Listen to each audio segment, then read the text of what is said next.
Why, hello everyone, and welcome to the stream. This is Otaku Showboat. Today is Thursday, November 2nd, 2023. I suppose Halloween is over now, huh? So I guess I should, take down the blanket. No more jack-o'-lanterns.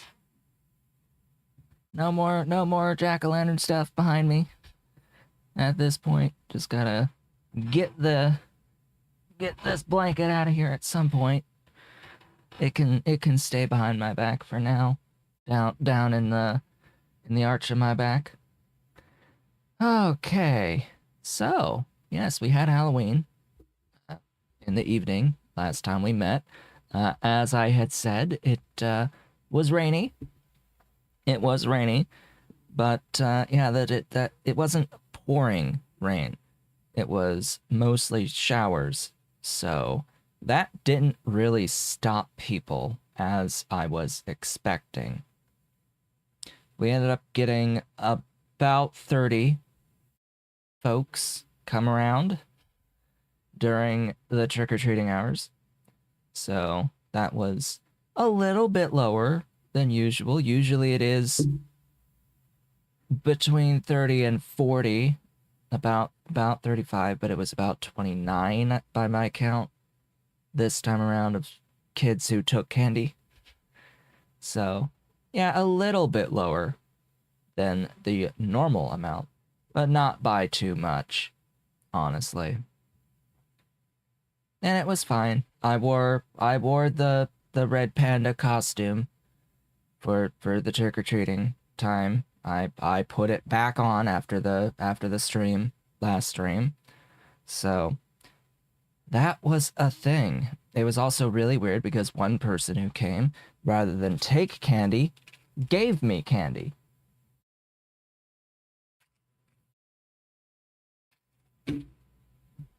Okay, like, sure. Fine, that's fine by me. I'll take candy. Okay.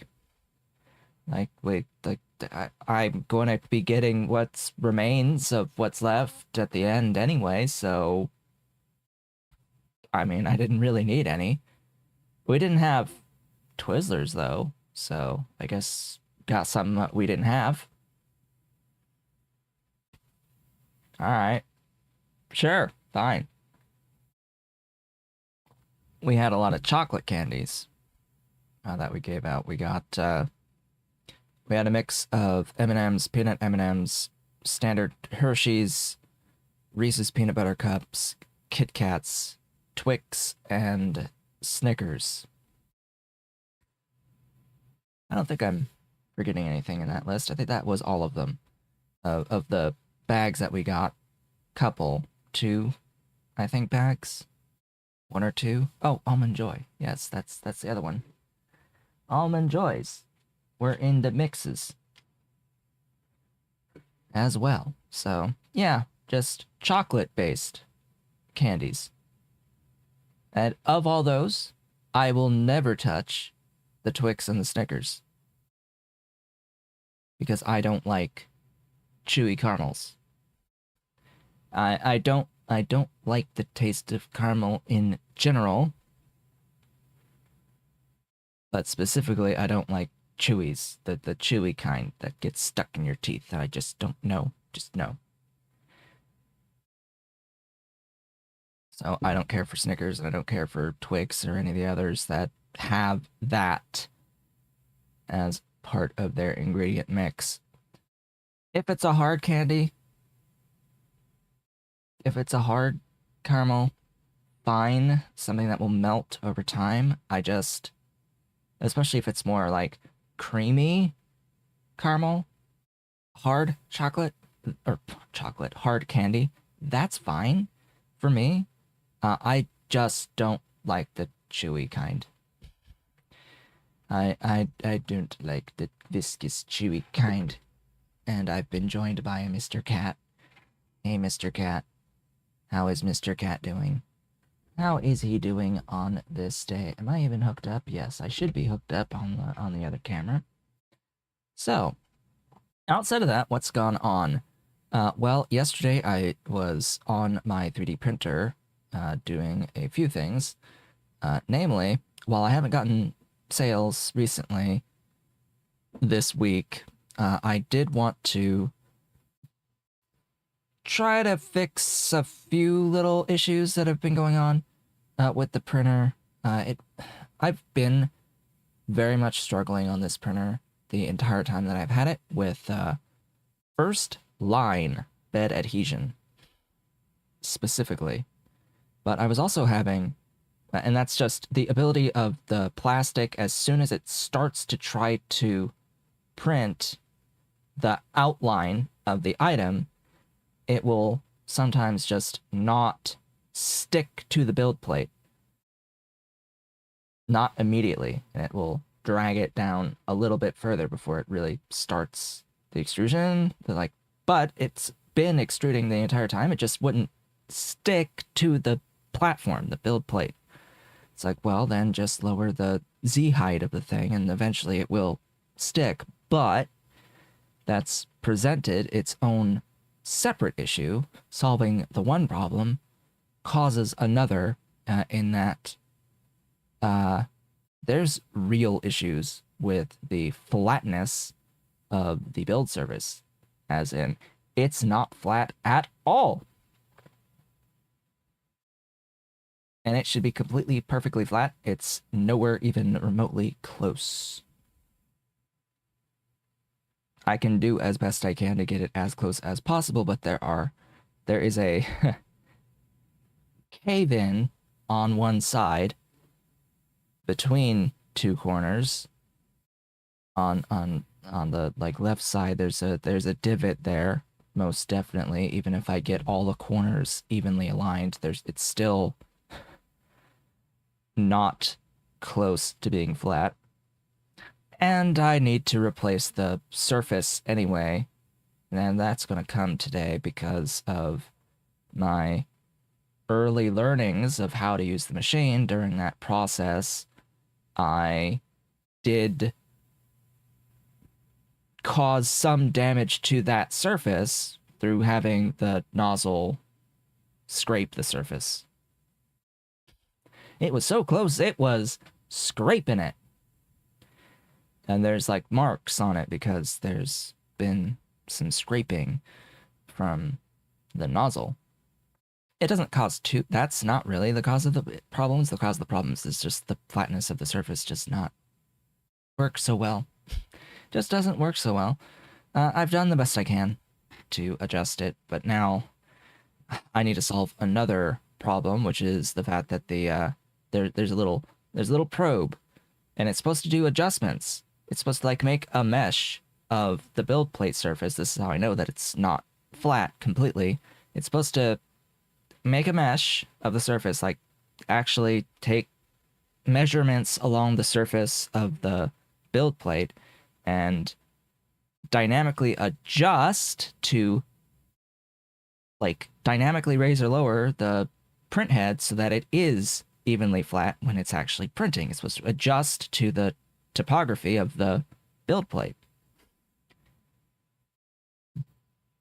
But it doesn't actually work that well with my current printer, because their probe is diagonally offset from the actual extruder, the nozzle.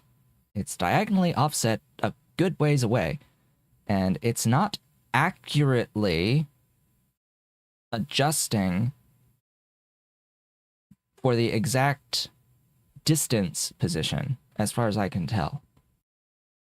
So I have to go about trying to implement ways to improve that.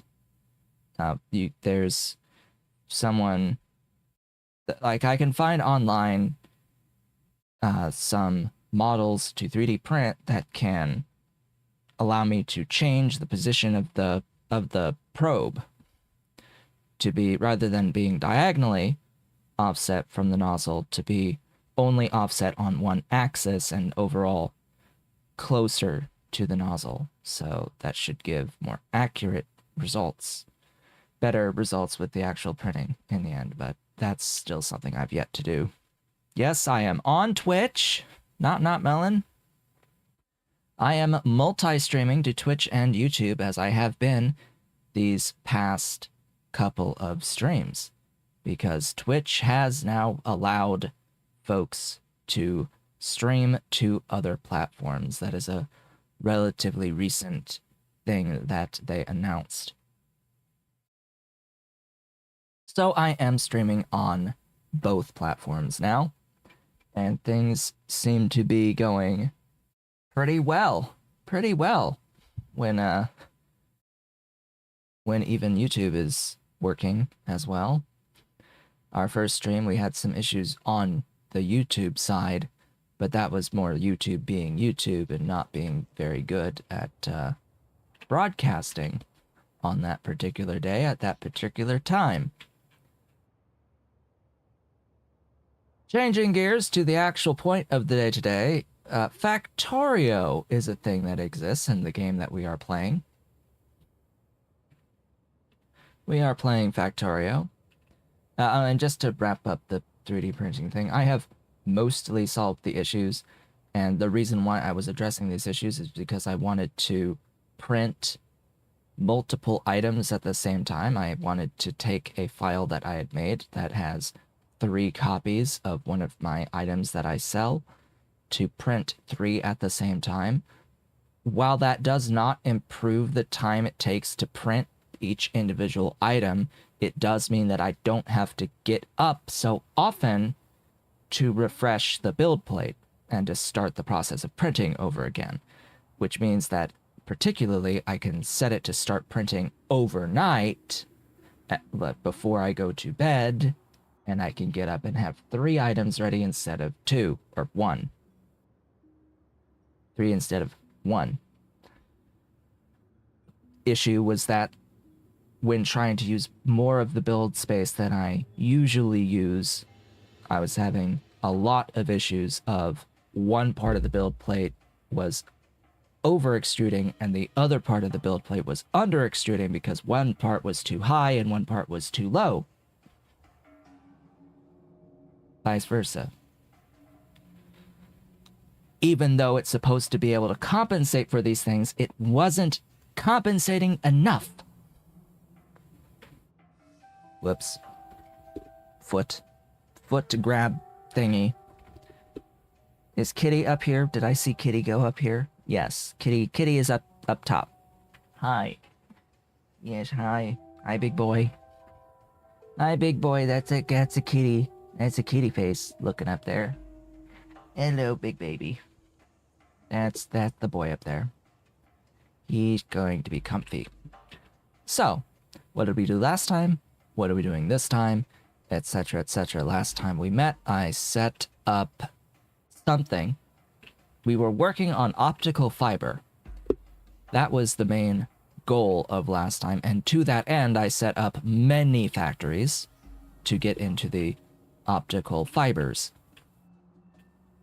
We set up organic solvent, a dedicated organic solvent factory with ammonia, which it looks like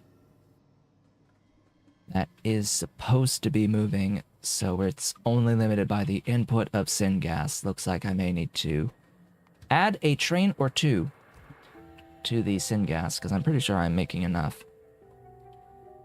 We also set up factory for copper coating, which we did not finish together because I still had to get the requests put in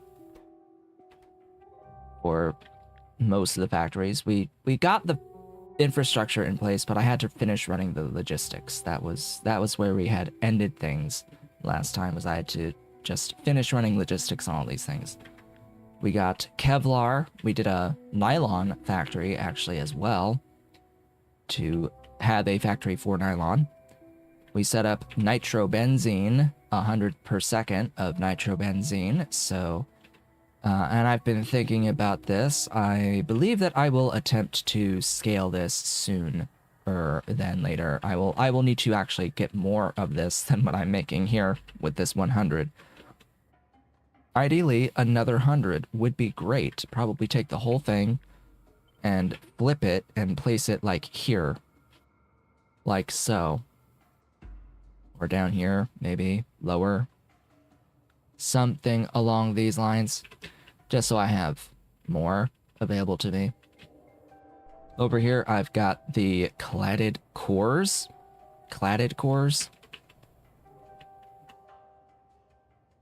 As well as the cladding and the glass cores for all that. Making as much as I can local there. And up here we have the actual optical fiber, bringing in iron and niobium for the iron niobium alloy, bringing in Kevlar and the copper coatings to make the Kevlar coating, and then making the iron niobium coating out of that, and bringing in plastic and photophores for the optical fiber. Oh yeah, and we slaughtered trits for photophores as well last time. That was down somewhere. It was somewhere around here's. There we go. So that was for the photophores, primarily. Slaughtering the trits. In between streams, what have I done? Well, I have gone and I have begun work on filling in the area that I have revealed of the map. And I'm going to try to work my way concentrically around the mall area.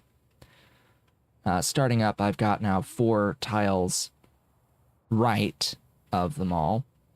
I actually have like 7 to the left occupied with things, so actually even more than that technically if I go out to the antimony here, but realistically speaking, 7 to the left, meaning that I will have to go 7 down, 7 right, and 7 up before I continue adding more rings. So the next order of business is to fill in this area, then a bit down here, and then these. But that takes time, and it dramatically decreases performance whenever I am doing the placing of landfill. And it's as simple as toggling the Clear Skies of Peace mod so we can actually see everything, being close enough to my landfill to grab a bunch of it, several million units at a time, and then just zoop up, placing the thing sequentially as I go along. Just hold buttons and run down the line. Biggest issue though with that is Factorio is really bad at handling placing of landfill. It's actually really bad at landfill placement. And I don't know why they haven't, like, improved that aspect at any point. Because as you place landfill, the game performance just goes down and down and down to nothing. The longer you hold down the button and the more stuff you place in sequence, the worse your performance gets. The worse the game performs. Down to like single digits. As long as you hold the button down. But the moment you let go of the button and you stop moving, all the performance comes back. Like, there shouldn't be anything... Like, there's a problem with cleanup, I guess. Like, it's not clearing something until you release the button or you stop moving. Like, there's something wrong. There's a bug there that should not be happening when placing landfill. And it needs to be fixed. Honestly speaking, it needs to be changed and fixed because that should not happen. The performance of the game should not go to zero when continuously placing landfill.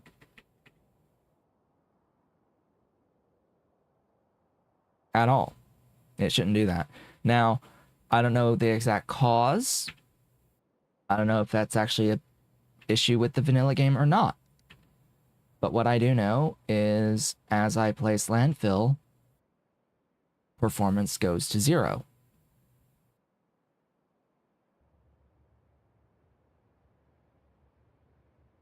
Now, I do not know why placing landfill would cause performance to go to zero with my infinite inventory mod. I don't know how that would be causing that, but it is one thing to consider is that I do have this infinite inventory mod that is dynamically adjusting the size of my inventory up and down as I lose items, but those are discrete events when there's a change in the slots, and that is not exactly the behavior that I see with the decrease in performance. It does not adequately explain the decrease in performance that I see when doing that. Anyway, so moving along, I did do a factory that we've done before, but I did it as a discrete factory, and that is for rare earth oxides. I don't think I actually put any on trains yet, though. Where did I even do this? I need to remember where I even built the dang thing. Oh boy. You rare earth oxide. Oh, I did put it on. Good. So I built this here in this corner just to make 1 per second, up to 1 per second if I have the ingredients. Hello, Yes. It's just doing stuff we've done before. Because we did rare earth oxides as part of artificial blood in the past. This is a copy paste of that build for the most part. A little bit of a change to be able to do the sulfuric acid here in this way. as opposed to the other way that I was doing it. Also importing organic solvent and ammonia for this. But yeah, just getting ready.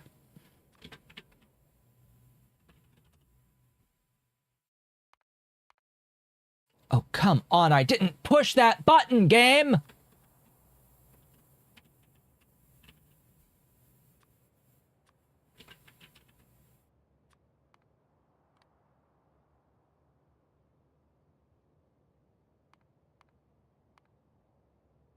Okay, there we go.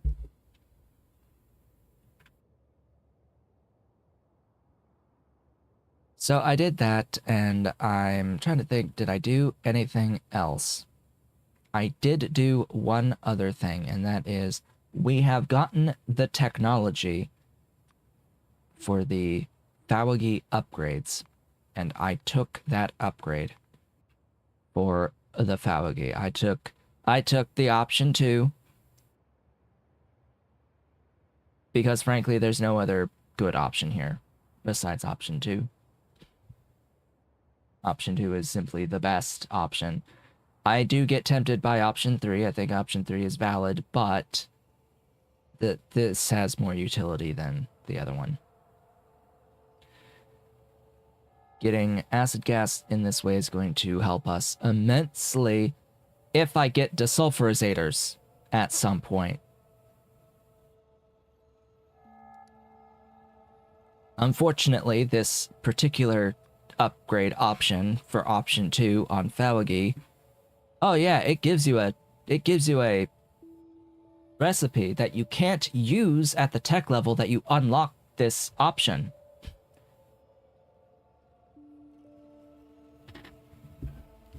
Cough cough, not melon. Hi. If you're still here. You give us the Fawagi upgrades at Pi 2, but we can't actually do this recipe for the acid gas until Chem Science, because the desulfurizator doesn't unlock until Chem Science.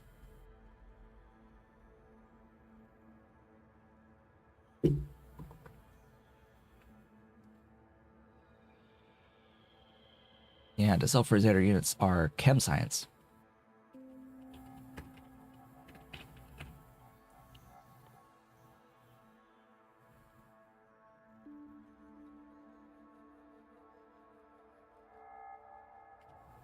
Oh well. So, on the path to Circuit 2s, what do we have left now? Now that we have the optical fibers, to get into Circuit 2s, we will need to do quite a few things still. In particular, I saw that I do need rare earth oxides, so that's why I did the rare earth oxides between streams.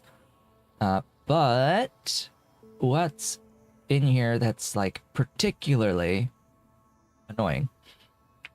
I'll use the word particularly annoying, the phrase particularly annoying. What's the most annoying thing that is left of all of the steps involved in getting into Circuit 2s outside of just build Circuit 2s? Or, you know, just do the things. The most annoying part is the fact that we do need vanadium pentoxide in order to get into etching solution. That is the number one top biggest pain in the ass point that remains for Circuit 2s. Nothing else is quite as big of a pain in the ass as getting into that stuff. Now, there are still some pains, particularly Dowfroth 250 to get into the antimony pulp 2.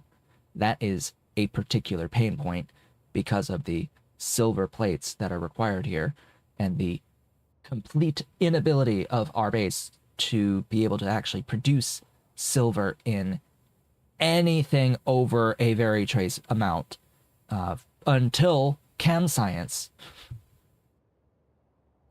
Yeah, slight issue there. We're stuck with the lead dust processing until Chem Science, and to progress into Chem Science, we need a lot more silver than we can even possibly think of producing. Otherwise, because the scale is massive, massive, way too big, way too much. So that's just the other pain point. The biggest pain point, though, is getting vanadium for hydrogen peroxide for etching solution. We need a lot of etching solution for lots of these steps in this factory. There's 4, I think, 4 steps use etching solution. The PCB2s, the light p-dope silicon, the light n-dope silicon, and the heavy n-dope silicon all need etching solution. So that is the next order of business. We are going to work towards etching solution by getting into vanadium pentoxide. Vanadium! We do not get access to the entire vanadium chain at this point in time. Feels like forever since you last see me stream. Well, I've been streaming on YouTube for a long time. I went from Twitch to YouTube. And now that Twitch allows for multi-streaming to multiple platforms, I can now stream on both. So hey, well, welcome. Welcome back to the stream. We are actually working towards Circuit 2s right now.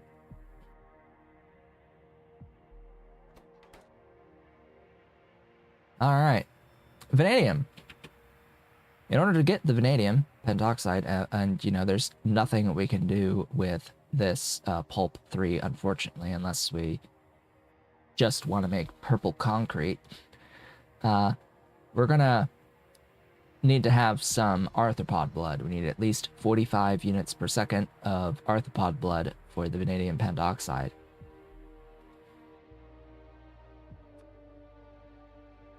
And I think I will do that out of the intended route of Zipho. Zipho is the intended route, so I will use them. I will need a little bit over half a unit of the Zipho for this. I also need 375 tailings, which is 375 tar. A trace amount of gasoline, a bit of seaweed, a bit of empty petri dishes, wood, manure, kickalk, and a bunch of iron oxide. So we have 2 factories that we need to do before we get into the vanadium pentoxide build itself. There are 2 here. One of which is the Zipho itself, of which I do have a upgrade technology that has unlocked a specific recipe that guarantees 1 output of an adult per larva. It guarantees that you get your adult from your larva. No more percentage-based shenaniganery. So this is the factory that I will need to build for this purpose. Now, again, I will note that we do not get access to the flue gas recipe for a while. We do not get access to our good old friend, the flue gas recipe, until Chem Science. Very, very sad about that, but oh well. And we don't have we no longer have the vat brain biocomputing sciences to be able to get into more advanced sciences a little bit early so we can pick up some key techs. That's gone away. That's gone bye-bye. So we have this to work on. It will need to positive feedback loop a bit because I don't have enough modules for the whole thing. I do have 52 of the 152 we need, so it won't take too long to accrue. The bigger issue is that I do need Zipho pools, another 104 of them to actually complete the build. So I have enough buildings right now, actually, to use up the Zipho that I have, mostly, and then the remaining buildings will have to come in as I build them. This is because of a lack of glass at the moment. I do need to scale my glass quite a bit. However, we're going to start by making iron oxide, a belt of iron oxide, because I need a lot for this particular build. I will need 7.5 at least, just for this one part of the build, making the vanadium. I'm making more vanadium than I need, but I will need to scale. I will be building more etching solution than I need for the circuits that I will be making. But not a ton more. I need how much total etching for 0.1 circuit 2s? 2.167 or 2.16 repeating. Yeah, I'm probably going to set it up to do like 10 at least on the etching solution. So we'll have to see what that works out to for vanadium. Probably could make way more than that in etching.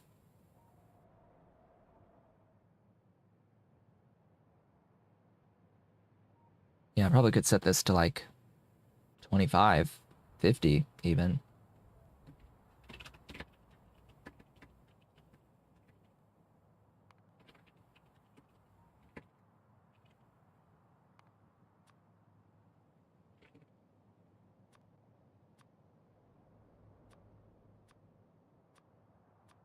The main, yeah, 2/3 of one to do 50. So we can actually go up to like 75 for the full one, but we're not going to do 75. We'll do 50 at the most, and that'll be the build, basically.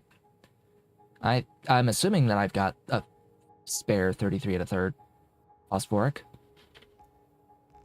I know I've got phosphoric. I did a pretty big build of it, but I think that was only 50, wasn't it? What was my phosphoric build again? Or was it 100? I forget. Phosphoric. It was 50.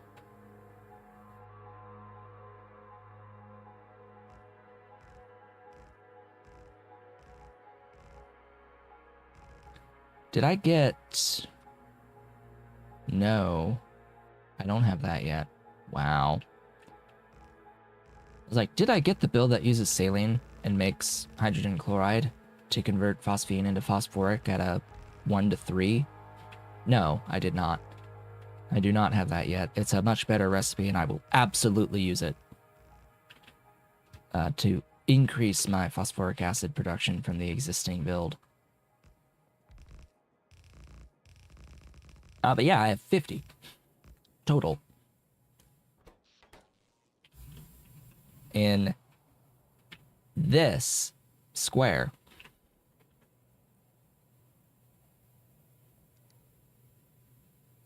Yeah, 50.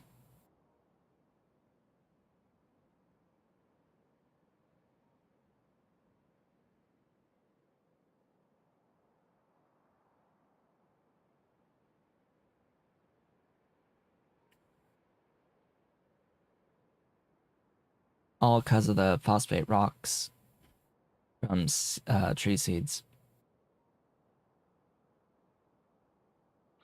That's this. It's also this little bit smaller, but it isn't for the purpose of making the phosphoric acid, actually.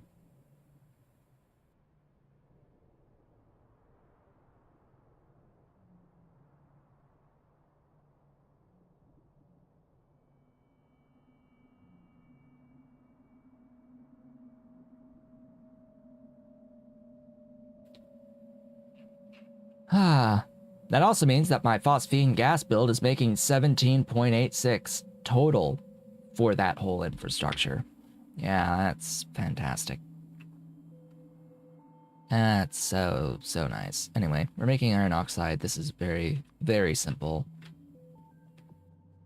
For now.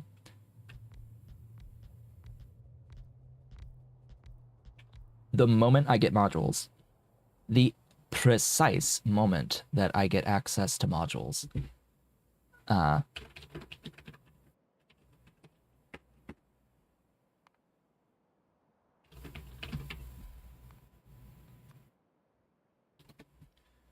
we will be able to do shenanigans with pyrite.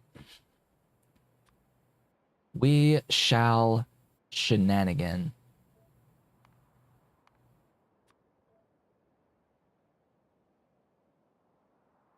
Really? Does it need more? Do we need to be stronger before we get that? Oh, we apparently need to be a bit stronger than what we'll have access to before we can get that. Okay. But what's the ratio? Huh? 5 makes 12. 3 makes 1.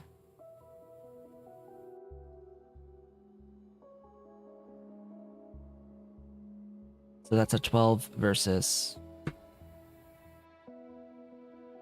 15. So it has to it has to overcome that 12 versus 15 part of it. And no matter what, you're still spending something. It's not like you're getting it exactly for free because you still have sulfur as an ingredient here. You get acid gas, most definitely, ultimately, but you do have to spend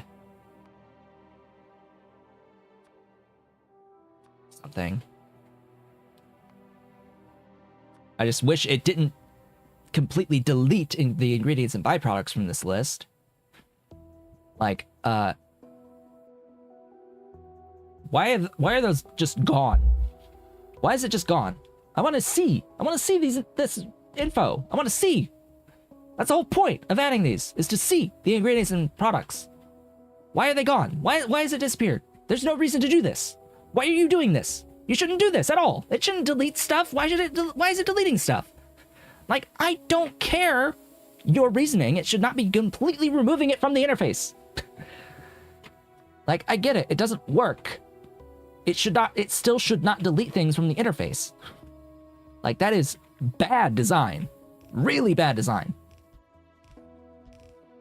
For the love of God, get rid of that. Get rid of that bullshit immediately. That must go away.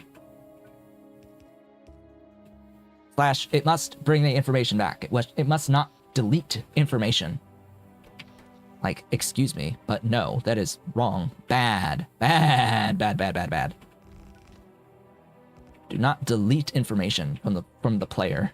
Like, what? Yes, let's obfuscate things. Let's make it so that the player has no idea what the hell is going on anymore. That's a great idea.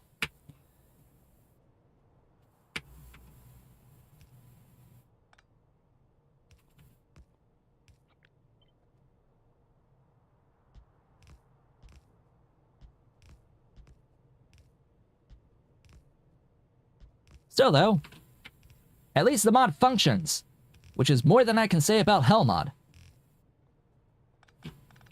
which is a broken piece of shit that doesn't even function.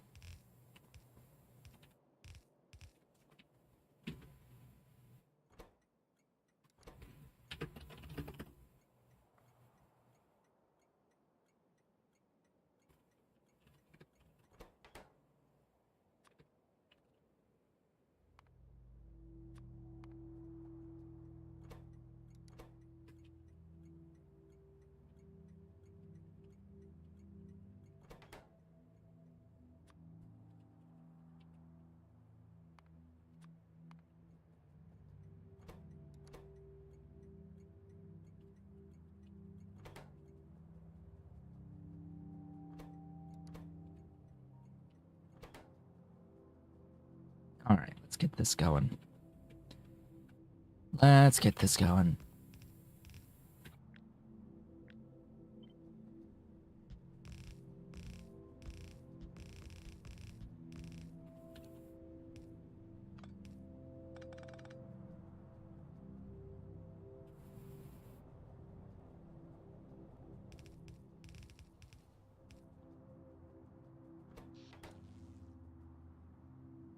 Alright. That is that for iron oxide. It'll make a belt.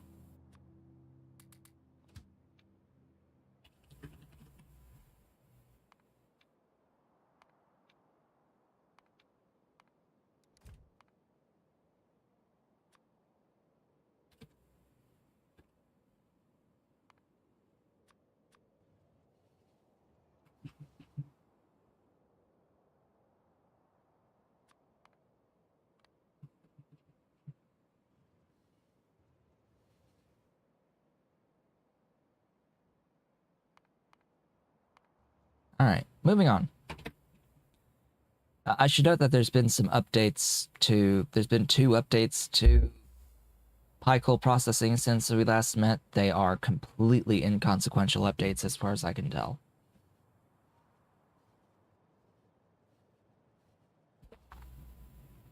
Especially this most recent one, which changes recipes for cannon shells. Has no bearing on this playthrough whatsoever.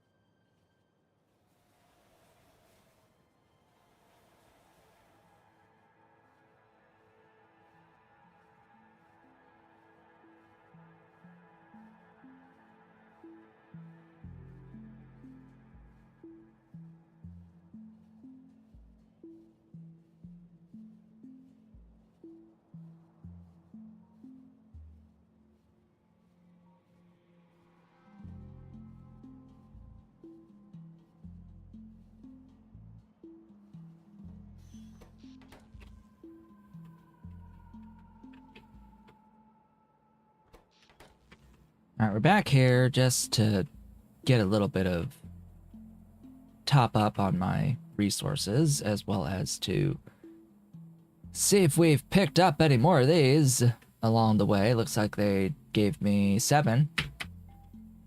They've made 7 since we went away. That is our next build. That is our next build. Looks like we're gonna delete the shenanigans for now. Next build is Ziffo. Glorious, beautiful Ziffo. I will need to make sure that I void 2 things for this. I'll need to copy the thing for all the stupid phytoplankton part of this build. This is just, did I do the thing? No. Good.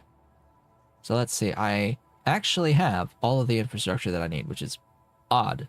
I actually carry around 200 phytoplankton farms. All right. That sounds great. That sounds great to me. Carrying around 200 phytoplankton farms. And I'm looking at these numbers up here, and I'm thinking to myself, okay, at some point I do need to scale the fish. At the moment, the current fish production is okay. The factories, other factories that are currently using fish are completely backed up and don't really have that much to do. So I should get stuff here. It's just that it's when everything is moving, it should run out. Should run out. Theoretically, I should not have enough fish. I don't even remember my... Oh, here's fish. Here's fish. Do I even have enough already? No, I actually don't. It's gone. See? I actually have already gone through this just from the science stuff moving. So yeah, I'm gonna have to scale this. I've been hesitant to touch fish, the fish build, because I haven't taken a fish upgrade yet that I have access to, particularly because it's going to be changing the basic recipes here. The basic recipes will change because even though PyBlock changes recipes for fish to be simpler, to have earlier access to fish, the upgraded recipes are not based off of the changed recipes. They're based off of the Pi Alien Life version of the recipes, not the modified PyBlock recipes. So they end up adding additional ingredients that weren't actually there to begin with. Specifically here with phytoplankton. This upgrade isn't supposed to be adding phytoplankton. It's just that it's doing its upgrade, and it assumes that phytoplankton is part of the recipe, even though it's been removed already from the base recipe. From PyBlock. PyBlock is supposed to remove the phytoplankton, but no, this replacement recipe has got the phytoplankton again. Not sure why. I think maybe, I think that the turd upgrade stuff, the way that this was defined in the turd upgrades was just copy-pasting rather than cross-referencing. I think that they've copied the original recipes for these and made the modifications rather than being like add fish eggs, change craft time.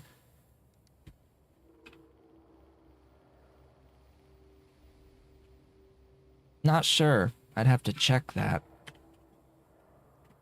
What I do know is that we're just going to be building this Zippo build now.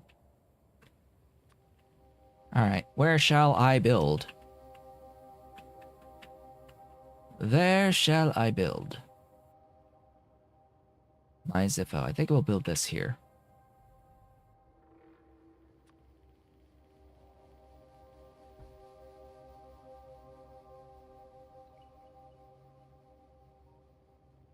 I'll actually need to place more rail soon. I've been thinking about that. I have to actually build some rail. Place rail in this grid. I've got a lot of rail ghosts, but I need to actually place the rail soon. One thing about this particular build is you see that it says that I need 72 Fawagi plantations. I do need less than that. I need a few fewer than that because the upgrade tech that I took for Fawagi does give me a speed increase to Fawagi plantations. So option 2 is not just giving you access to a recipe to get acid gas directly from Fawagi. It also gives you a speed upgrade to Fawagi plantations. It's not a huge one, but it does exist. It is there. And it does help a bit in this context specifically. All that being said, even though Fawagi is free, I should still be looking at doing the upgraded recipes for Fawagi, even if I'm going to be stuck on Mark 1 for quite a while. Probably the entire game. I am unlikely to switch to Mark 2 Fawagi plantations at any point because those need power. And the Mark 1s in PyBlock do not need power. Nor do the Mark 1 spore collectors, but the Mark 2s, oh, they do. Oh, they do. And I'm not too keen on replacing thousands of buildings that did not use power with buildings that use power, even if it does cut the number in half. Because that's still a lot. Half of 3,000 is still 1,500, and that's a lot. That's then going to be consuming energy. Plus I have to add all the power poles. Freaking hell, I just remembered that I can make the next power poles and I still haven't done it. Arg. I can make the stupid Dexlet power poles and I keep freaking forgetting about them, their existence. I keep forgetting they exist. Arg. They are strictly better. They are just straight up better.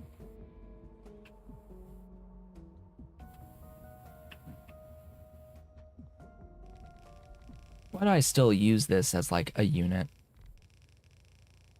I think it was because this is the like amount of Faugi that ate the product of 1 per second, but that is actually changed with my upgrade tech now. Because they go faster. So I actually do have to update this to have fewer buildings per unit. Because the whole thing was based upon having the 1 spore collector. So let's see. Yeah, the 34 here would end up eating 1.23 rather than 1.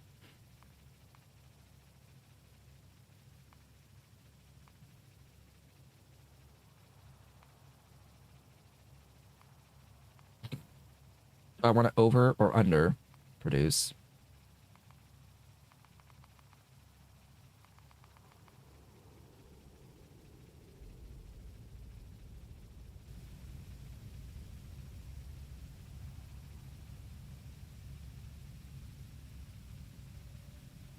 What was it supposed to be?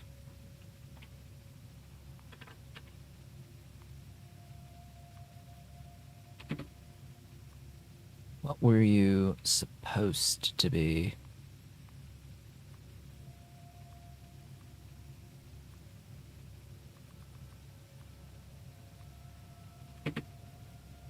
.3 repeating. 2.3 repeating. But then I've changed this to now having this. So 28 buildings, 27 and a half, will make 2.3 repeating. So yeah, I'll have 28, which is very sad. Very, very sad. Aha. God, that doesn't change anything, does it?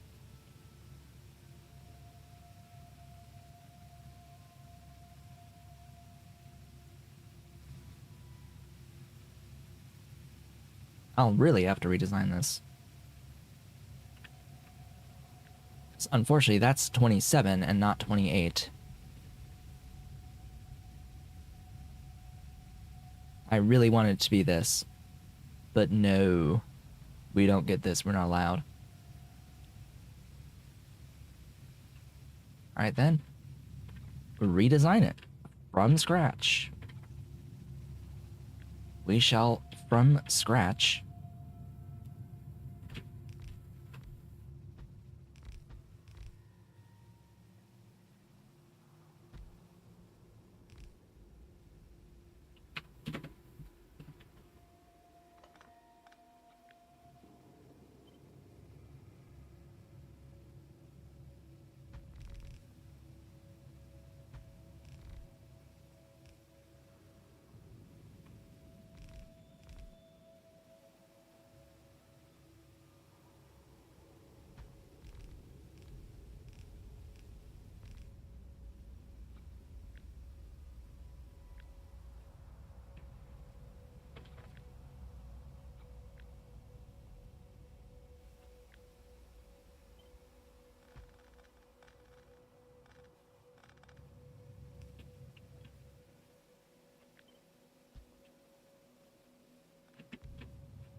and I don't need this to be squared anymore. It'd actually be better if it wasn't squared.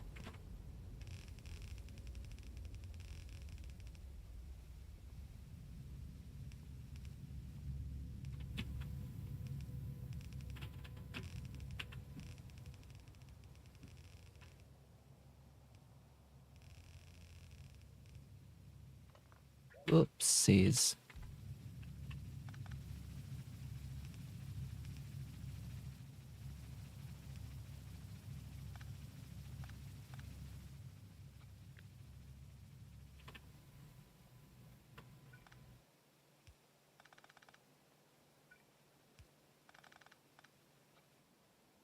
And there we have it. I will have that as my blueprint rather than this guy. Alright, back again to our plan. The squared build was better early, but not anymore. So we need to have 2 of this. We need 5. Actually, we need 3 of this because we get 2 1/3 and not 2 1/2. So this times 3.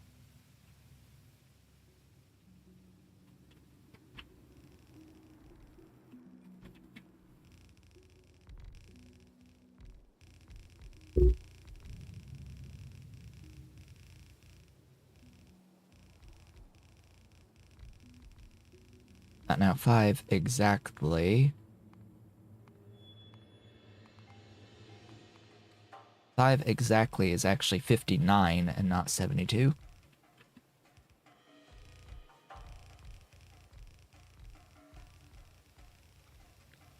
So realistically, I could scale this back to here. Delete that part.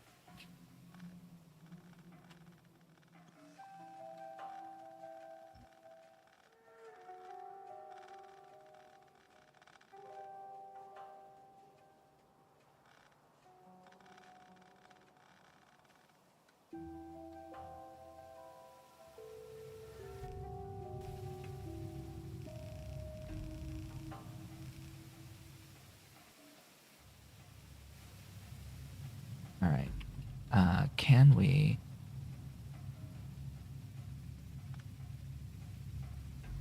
whatever.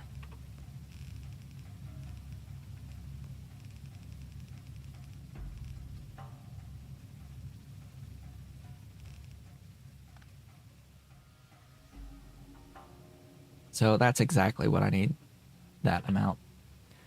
And yeah, it looks like if I do want to square off the thing, I could just add a few things. Is that what nanobots looks like? The automatic placement of the buildings, yeah. They just appear. Yeah, that's nanobots. That's all nanobots placing those things. That's why I like it. Alright, so that is that and that. This is part of the fish food that I'll need. I don't need the sap for the fish food, so I'll do the sap last. I do need the native flora.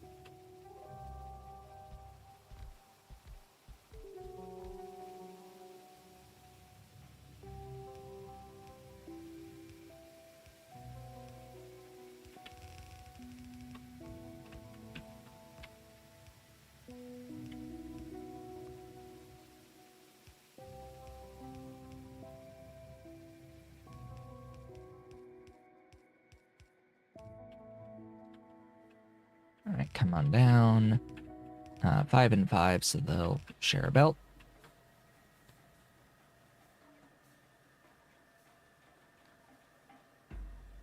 I don't need the phytoplankton part yet, so I think I'll just put in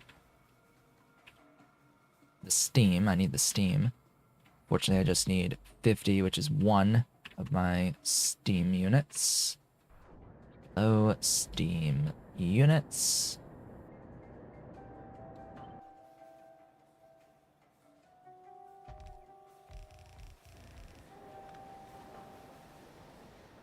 There's my 50 steam.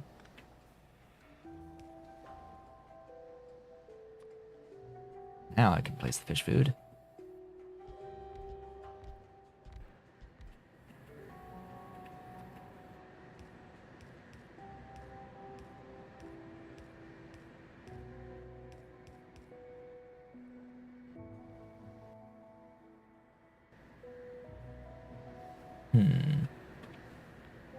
Gonna move it down a little bit.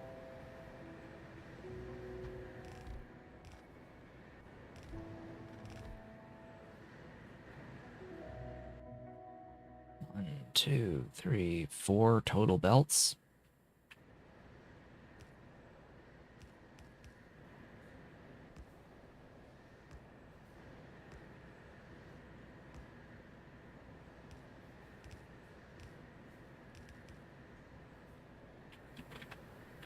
needs separation.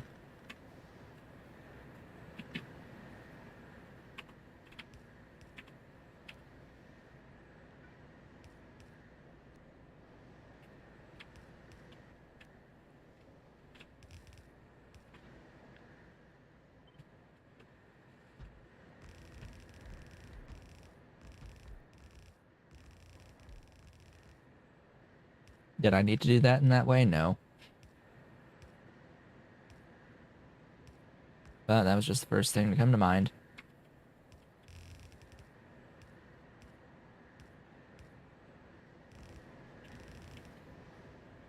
Could have put some stuff in on the other side.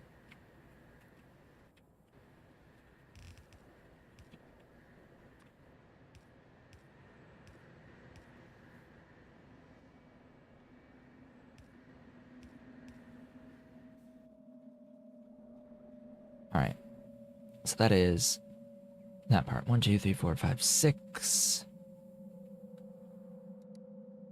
Do I need a fluid here? No. So remove that.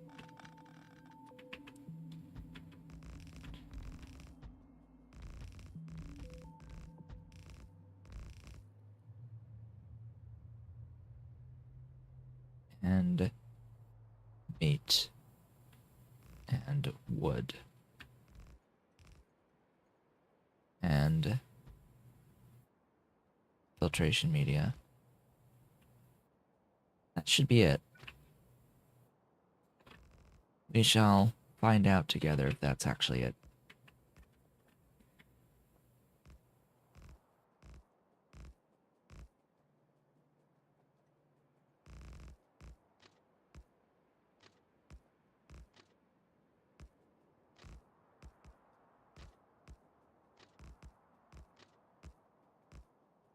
Now, should I make the fish food separately?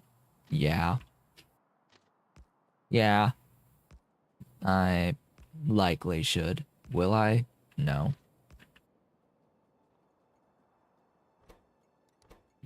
Not anytime soon, anyway. But not for this IFO build, anyway. So what are we doing? We're doing our bones at Ziff. Zai. He. Oh.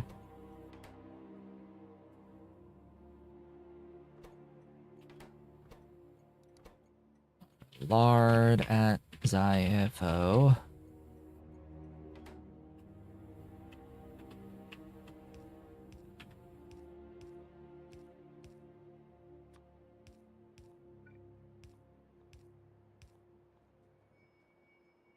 Skin.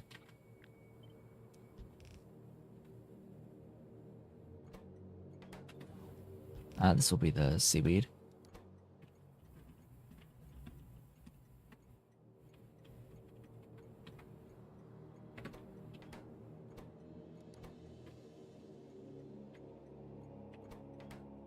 I did go through with the seaweed and the moss and copied a 1000 constant combinator or arithmetic combinator, constant number for this particular combinator on all the requests for seaweed and for moss, and doing that actually freed up a bunch of trains because, as it turns out,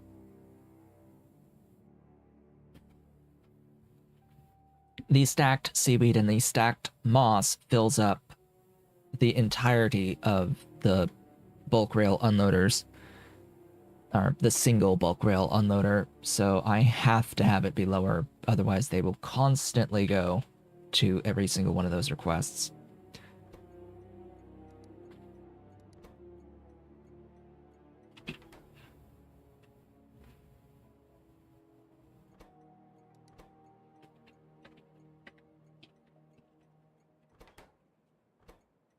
Okay, then the next ones we've got filtration media, meat, and wood. So our wood, our meat,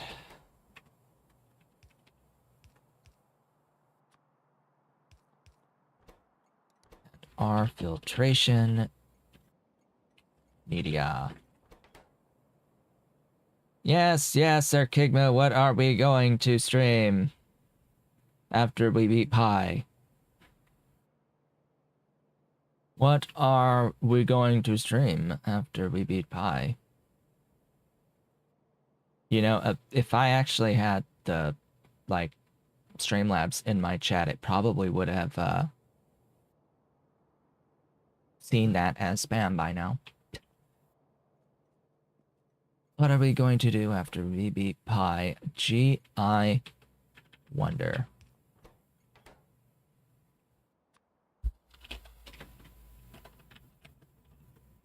Probably Pi again. With Omni.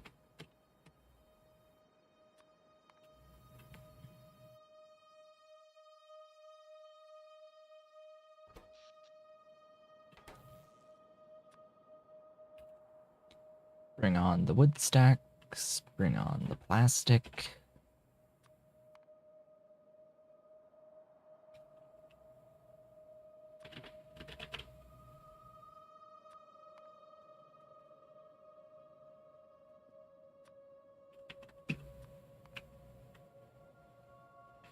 Really? Oh, right. Stacked seaweed. Stacks of skin. Oh, right. Did I do that to the meat? Yes. Stacks of skin. Stacks of lard.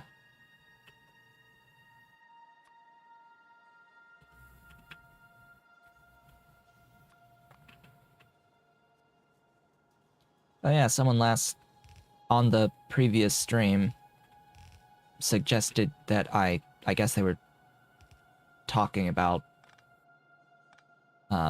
commenting on my comments that it was rainy on Halloween. So they were like, "Hey, have hot cocoa with the pumpkin spice. Have the spooky pumpkin spice cocoa." And you know what? I did exactly that. I did exactly that.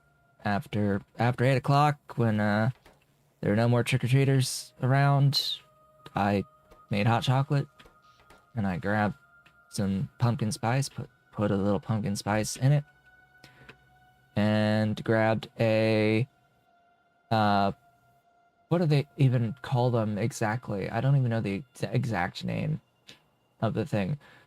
It's a Trader Joe's pumpkin spice, like, biscuit thing, but it's like a straw. It's like a long straw that is flavored pumpkin spice.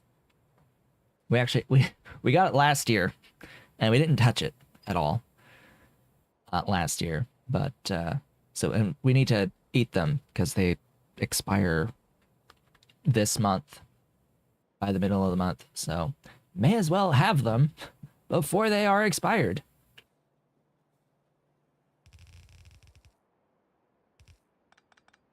And that was nice.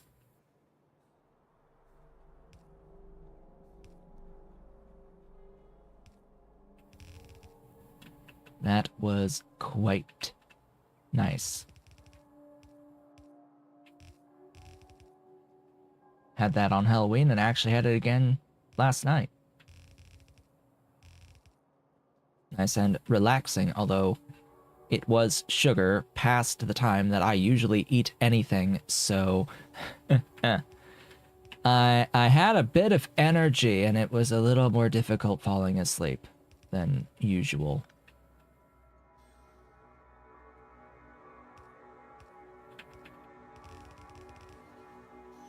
Because I don't usually eat anything after dinner at 6. Or the 6 o'clock hour, really, but I usually don't eat anything after dinner. That's something I got into the habit of a long time ago. Very long time ago.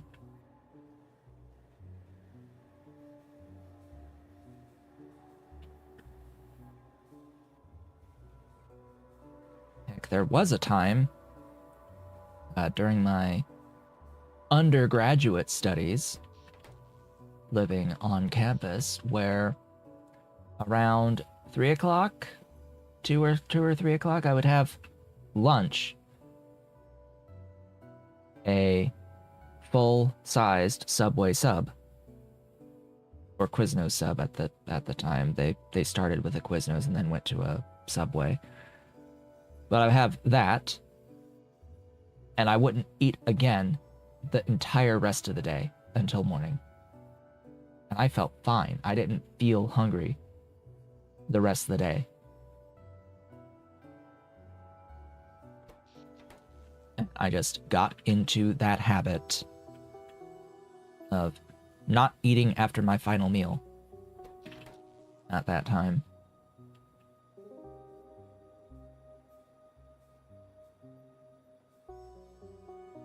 Now, once I would run out of the funds on my card to eat at the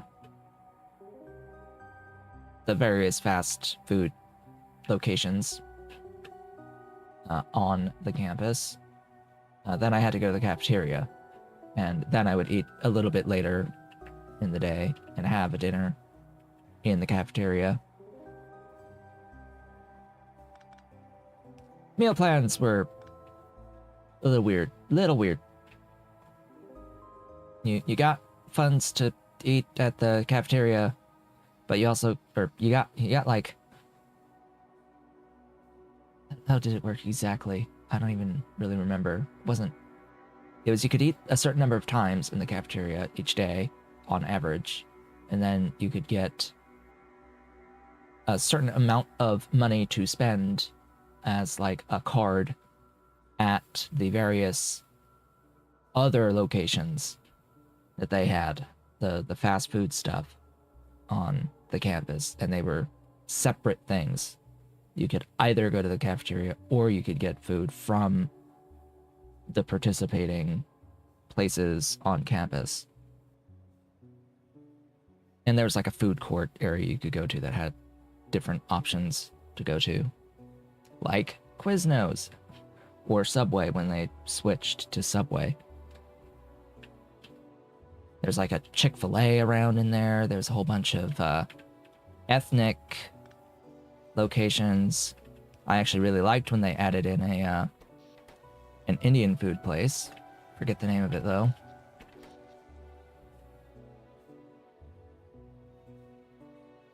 Let's see, what are we doing next? That is the fish food. But all that's changed since my undergrad. It's been a while.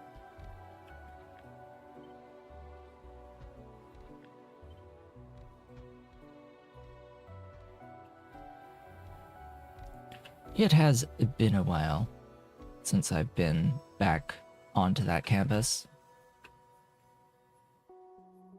Even though my mother works there, I haven't had a reason to go there.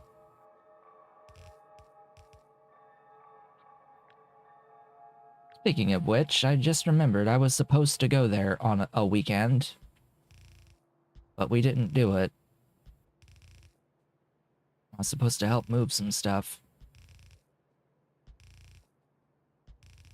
Don't know what happened with that.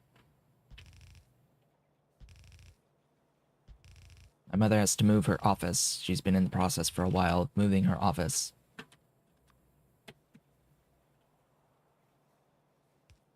Because things are changing. She was on the first floor of that building the entire time she's been there, and then now they're moving her to like, I don't even know, I think it's the third floor of the library. And they're just repurposing their old location.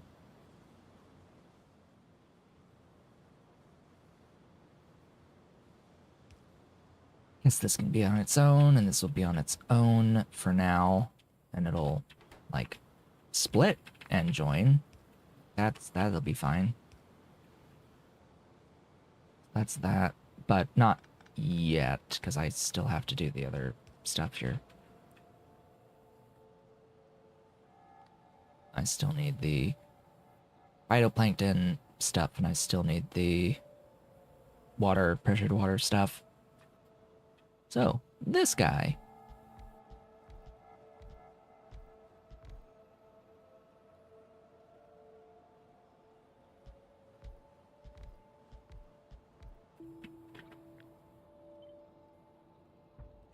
I have a plan.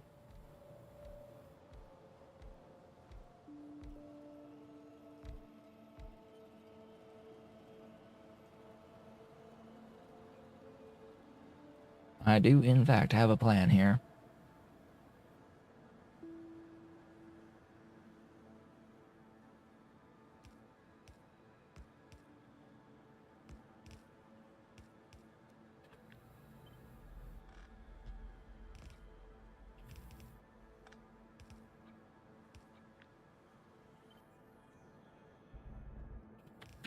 The plan involves direct insertion into automated screeners. 24 automated screeners, making it 1-to-1.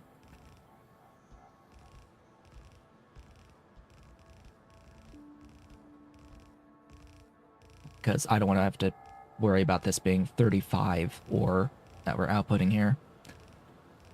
So if we just throw that directly into the screeners, then I don't have to worry about even a yellow belt of throughput.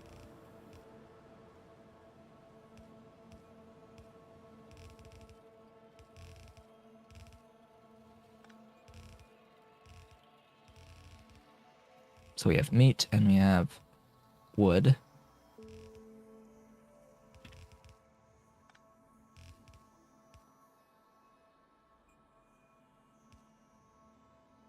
Speaking of meat and wood, I did get the upgrade for augs, and I can take one of these upgrades at this time. So we have 3 options, as per usual, on the aug upgrades. We have option 1, which doubles the output of the food, but adds wood to the equation on both of the food types, which is trivial for us at this point, since we have a build for wood that we can just copy and paste. And doubling the output is pretty nice. That is pretty nice. It does nothing really to help with reducing the scale of the build itself, but it does help with being able to use more advanced processes, which are going to be fundamentally faster and have higher output of stuff. So this is a decent enough option.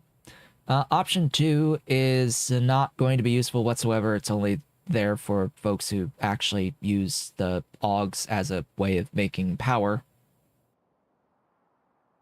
I have no idea who does that actually for realsies to get reals powers, but that's a thing. And then option 3 is 10% productivity.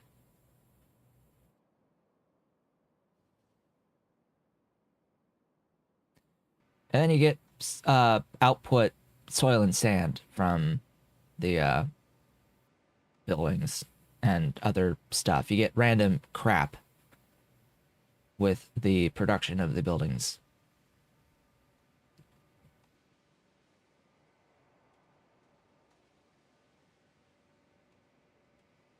I think that making the augs cheaper has a slight edge over the 10% productivity, especially when these recipes are also productive.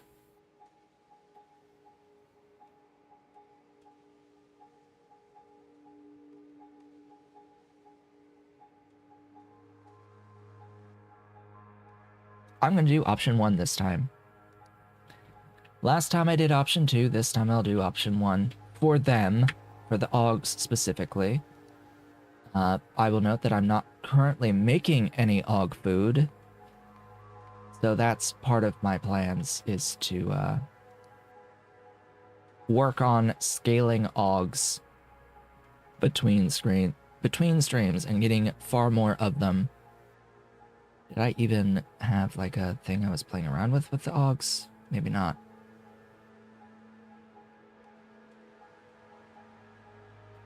By the way, we don't actually have any recipes that use the the other food recipe, the quality food recipe, at this moment in time.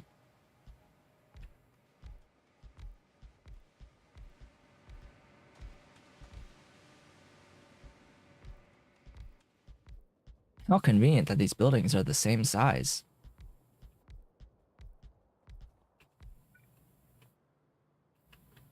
Now it's 1.5.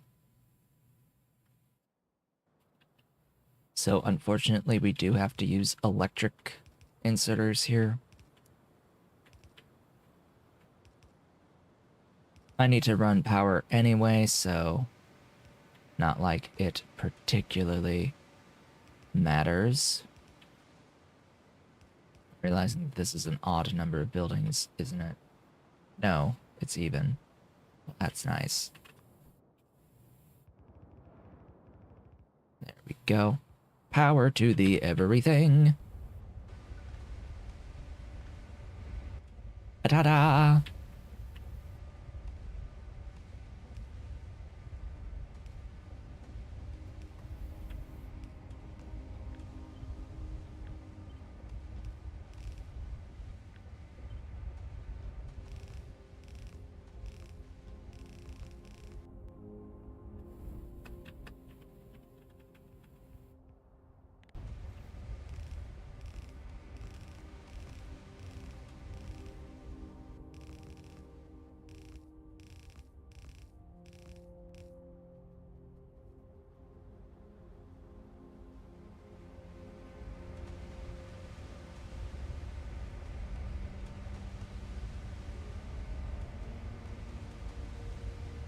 Alright. I will need to filter the tin.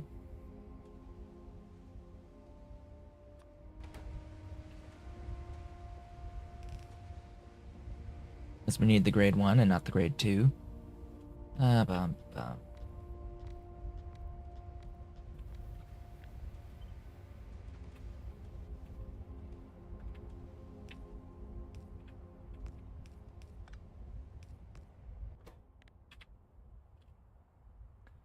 This outputs only stone. I am therefore tempted to void it through saline and not through burners, but since I have the wood already here as the solid fuel source, I may as well use it and just burn.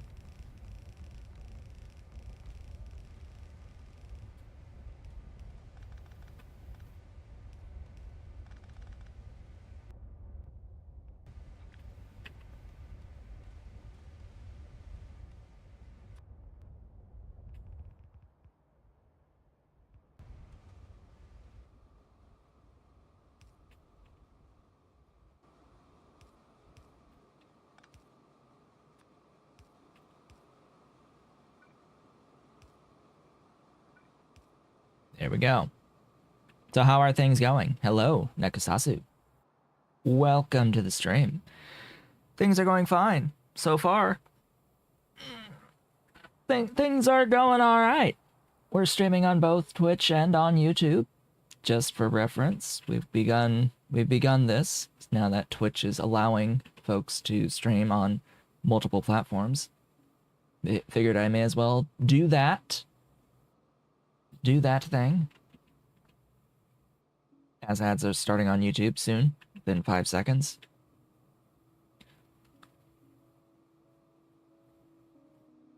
Void.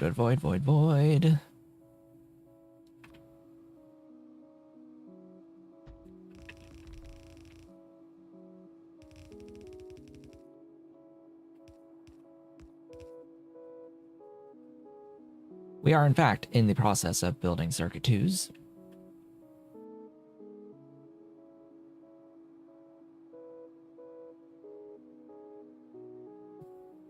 That is a thing that we are doing.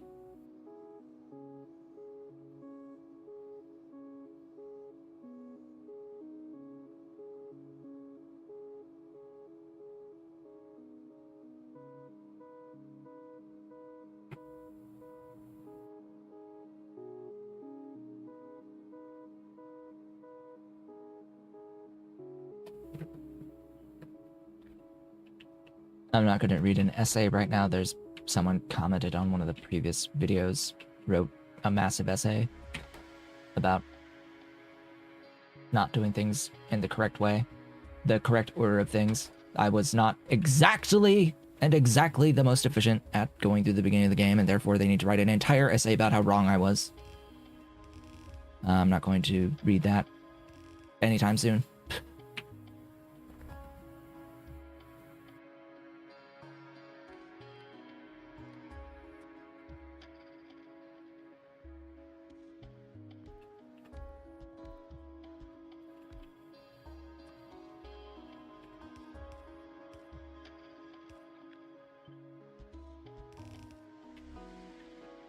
131. How am I gonna scale this? Like, you weren't able to do your Faugi all that quickly because if you did the wood instead of the Faugi, you should have done the Faugi first. Like, and? Has that had any bearing on my playthrough? Outside that beginning one, that first attempt where we, like, ran out of resources because the game didn't spawn any ores on the map as it was supposed to, and was later fixed, was a bug that was later fixed.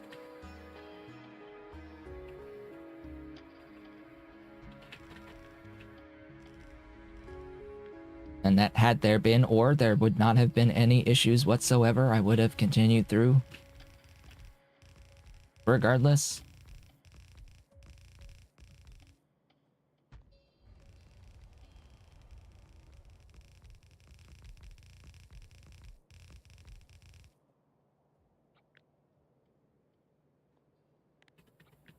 How many is this? 30? How do I even want to do 131?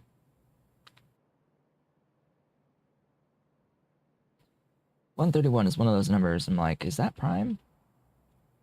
My brain is like, is that prime? I don't quite think so, but I will say that 132 is going to be an easier number to work with.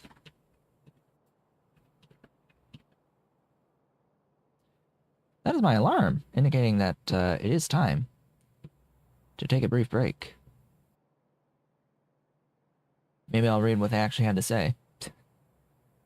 With that, as we're working on building out the phytoplankton part of this build for getting into Ziffo, it is time to take a few minutes to get up, stretch your legs, do all those things, and I will be back in just a few minutes.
And I have returned.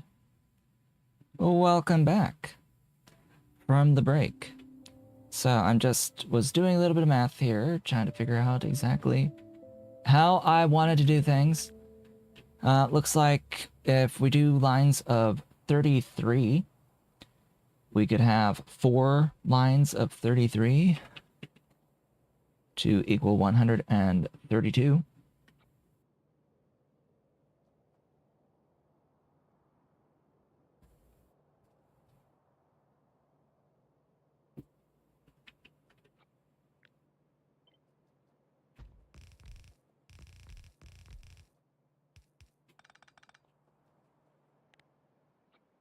Let's grab... Actually, I need to keep clear skies on for this, I think. 1, 2...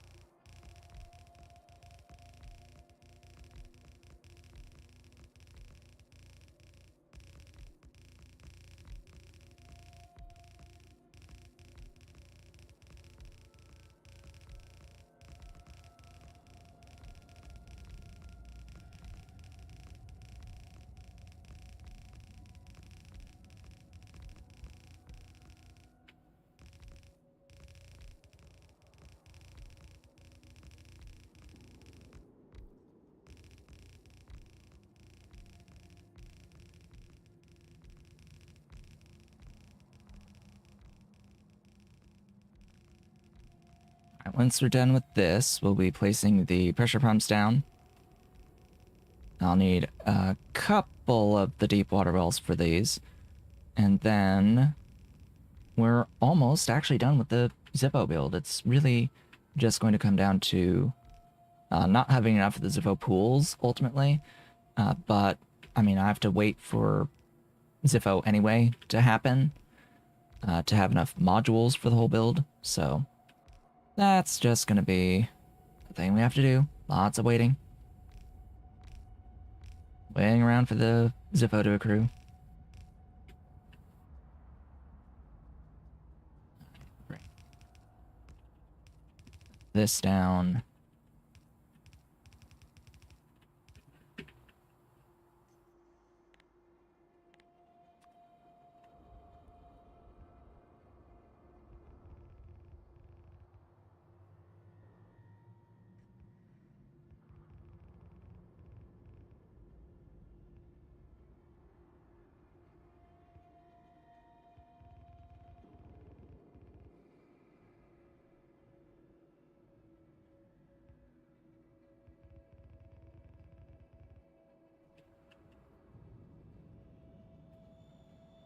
And then we have to give water. We have to give water. Oh, hey, we've got cat.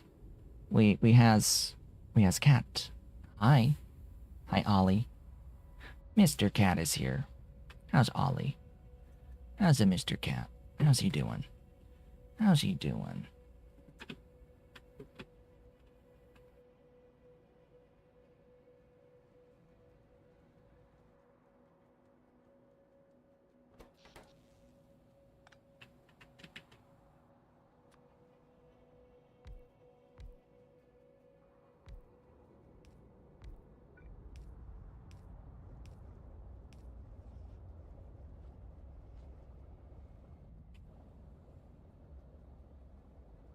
Yeah, what are you doing? What are you doing, big boy? Yeah. Behind my head? Yeah, you want pets. You want pets, Mr. Cat. Alright. So I had read that comment that had come through. That essay. It was not really... They were responding to a person who was talking live in the chat on that day. And my responses to them.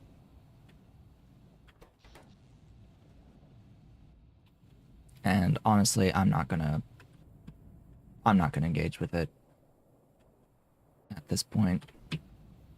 what I said is what I said. I don't regret what I said, and I'm gonna have responses when folks come around and try to tell me something that may try to be constructive, but actually, I feel ends up being more of a commentary about my way of doing things and my thoughts, my actions, and essentially trying to tell me that I am an idiot, coming across as insulting or disrespectful, and I'm not going to put up with that at any point.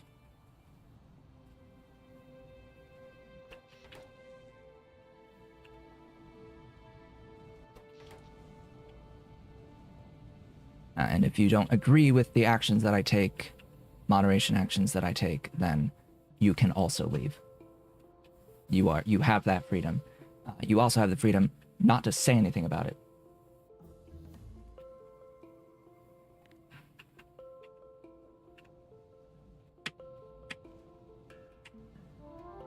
All right. So moving on, we've got our phytoplankton now set up. I do hope I haven't messed any of this up, at least. Let's get... that's supposed to be coming down that line. And that's still waiting on fish to happen. Great.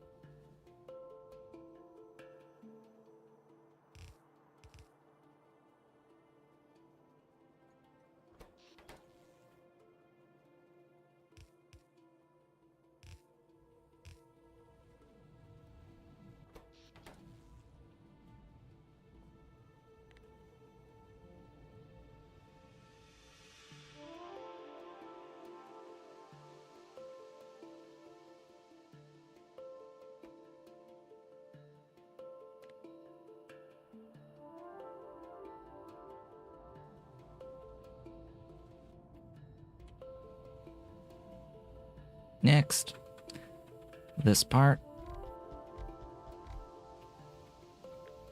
8. Fed by this guy. Let's see, we're making 1250, so that's going to mean that I have to keep these as separate lines, unfortunately. Unless I use pumps and do pump shenanigans. And I don't really like doing pump shenanigans to force more throughput through a line. So we'll have 2 of these separately. That'll go down there, and that'll move over here, like so.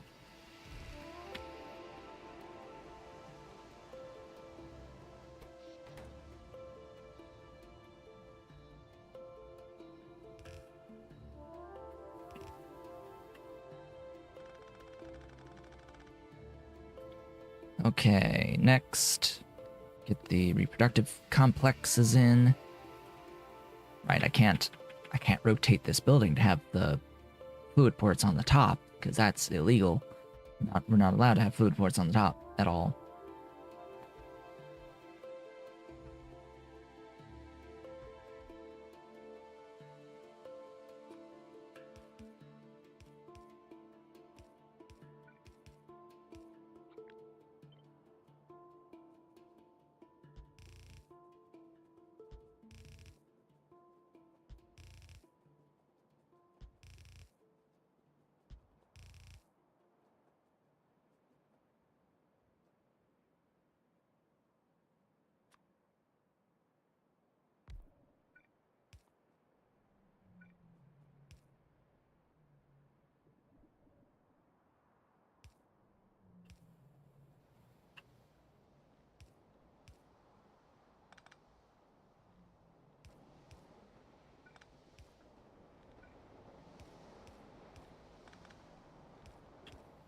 So I think I have to split this.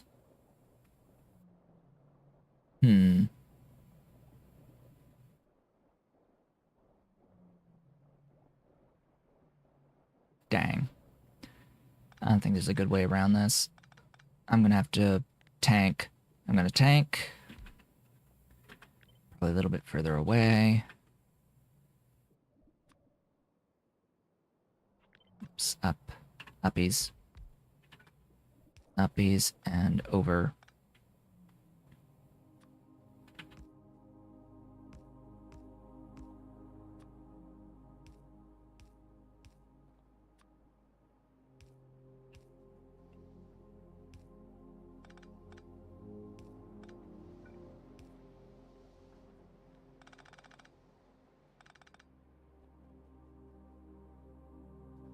Okay, so going down. I need to merge that and bring this guy in.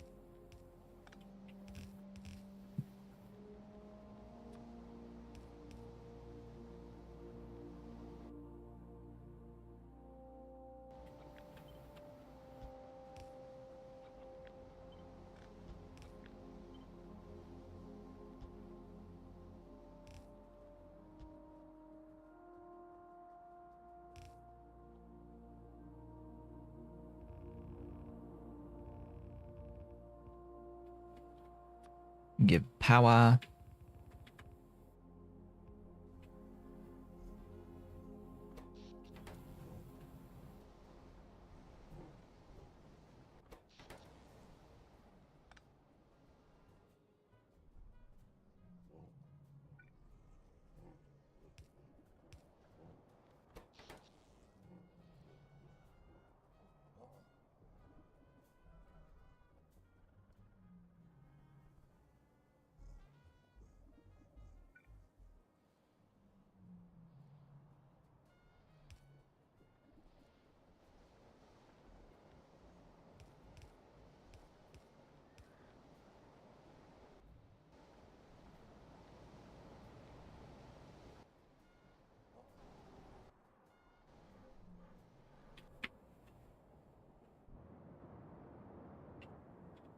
Still no fish brought over. Wow. Oh, it's on its way. Finally. Finally we get we'll be getting our first batch of fish. It just has to travel a little bit of distance to get here. Just needs to do a little bit of travel to get over here. All right. Whatever.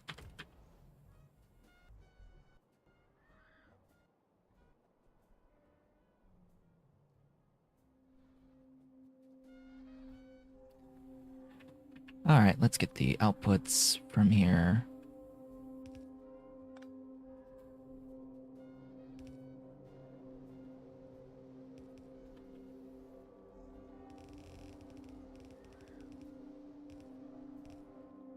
And start setting up what will be the 140 Zippo pools.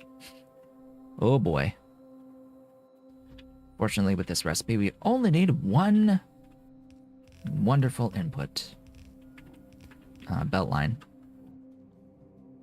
Although, we need 2 fluids, so this is where things will get a little bit more tricky.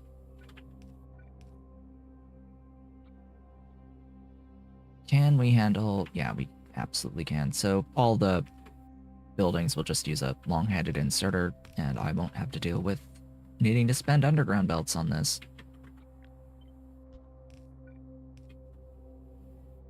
I'll need to set up voiding of that and connect the pipes.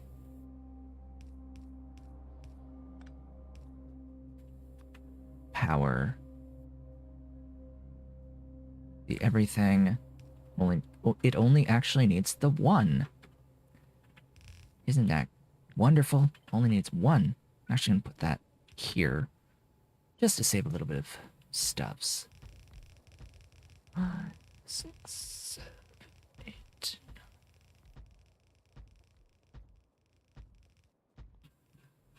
So that's 14.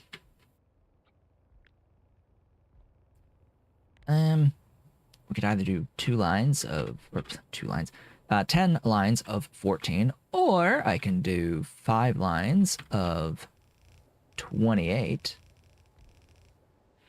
That's probably going to be what I go with here, because that keeps it mostly in line with the width of the phytoplankton up above.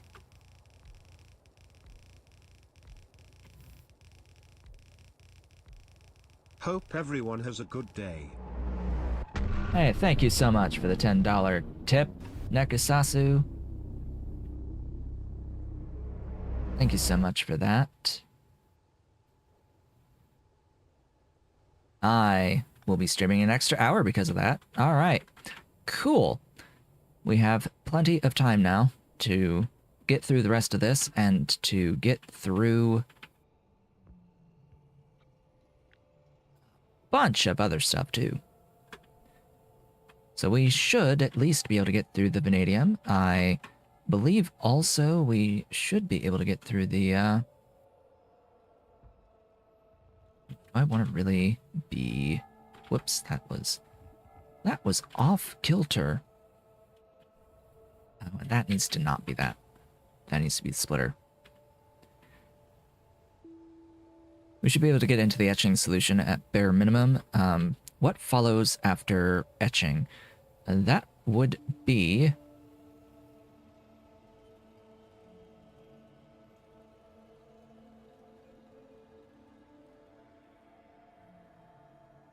I think I do silicon next. I think silicon is our next order of business.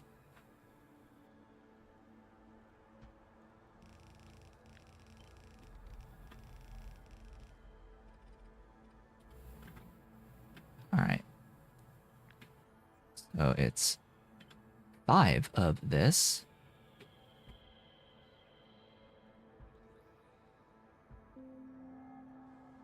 Ta-da. And I'm going to walk these lines manually for a bit. Just because, as I've said, I don't have all of the infrastructure that I need for this. I also don't have all of the modules that I need for this at the moment. So this will need to cycle quite a few times to get enough modules. Now it is fortunately only 1 module per building. And see, we're already out of buildings, and we were few short, 6 short on the modules. Not too bad. Not awful. We do need more glass production to speed up the process of getting these buildings.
So we're going to finish placing these belts, and then I'll wrap up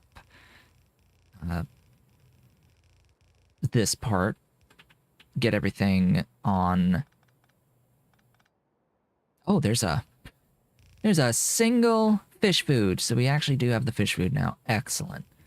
That means we'll be moving. It's moving! There it goes. We're moving. We are moving. Great. That is fantastic. Now, the only problem with this is that it does not scale. The recipe stays the same. So unless I move off of this recipe, which the whole point of using this recipe is that this is one of the upgrades that I took, was to get this recipe. So I don't plan on switching off of it. Otherwise, it really just makes that choice for the upgrade irrelevant ultimately if I don't really use it for the whole time. So what we'll get is upgrades to the building mark level, as well as upgrades, technically upgrades to the Zippo themselves as modules, and that will help to speed up the process over time. It could help reduce the overall infrastructure requirement, but I mean, it's fine. The main thing here is that this does guarantee that you get an output rather than just a 70% chance of getting an output. Now, one of the upgrades would have made this far more complex and provide more. It would have provided a guarantee, it would provide a guarantee 1 with a percent chance of getting the extra. But I chose this option because it isn't as complex as the other one. That's basically the only reason. The other option is a bit much. You have to deal with byproducts. I just didn't want to deal with the extra byproducts and the providing of the product of the extra ingredients anyway. So that's going to sit and that's going to accrue for a bit. In the meanwhile, I will go and I will start to restock, and we will begin the process of the Vanadium factory. Huzzah, the Vanadium factory shall begin. I'm going to name this Supply Zyhifo. I'm going to name this Depot Zyhifo. I will assign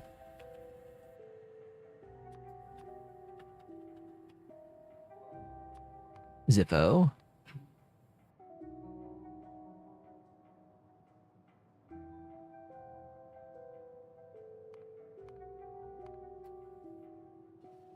And then we can begin this next process.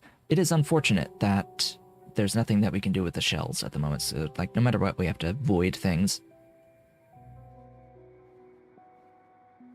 And since they exist only for the arthropod blood, I may as well just void everything that they output. It's too low of throughput of stuff for me to worry about reusing it.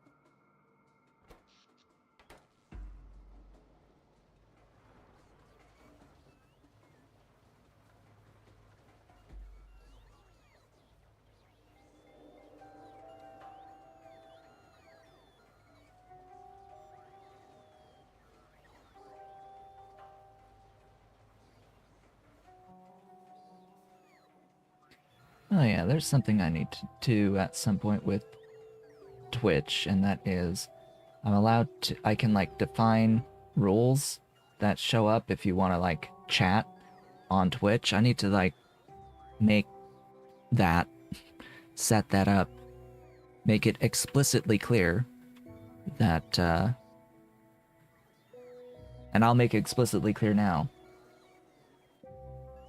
Backseaters will be banned and very likely told to F off. Just so we're all clear about that. Backseating is bannable on the platforms I'm streaming to. I will ban you for backseating. If you want to leave a constructive criticism, there are ways to do that are appropriate.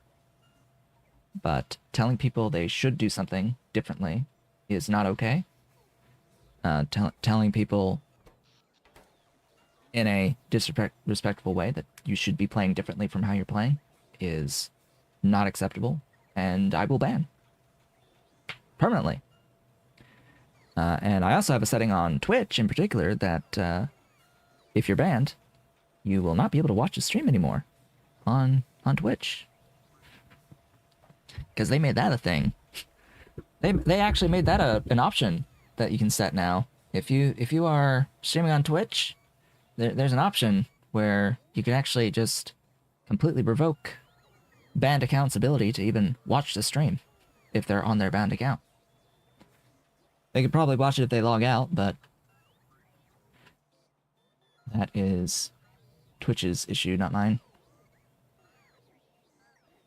But yeah, I'm not gonna put thought into it anymore. Like, I'm not gonna put up with any of that at all. Not gonna happen. The only one who gets to be disrespectful around here is me. Only I get to do these things.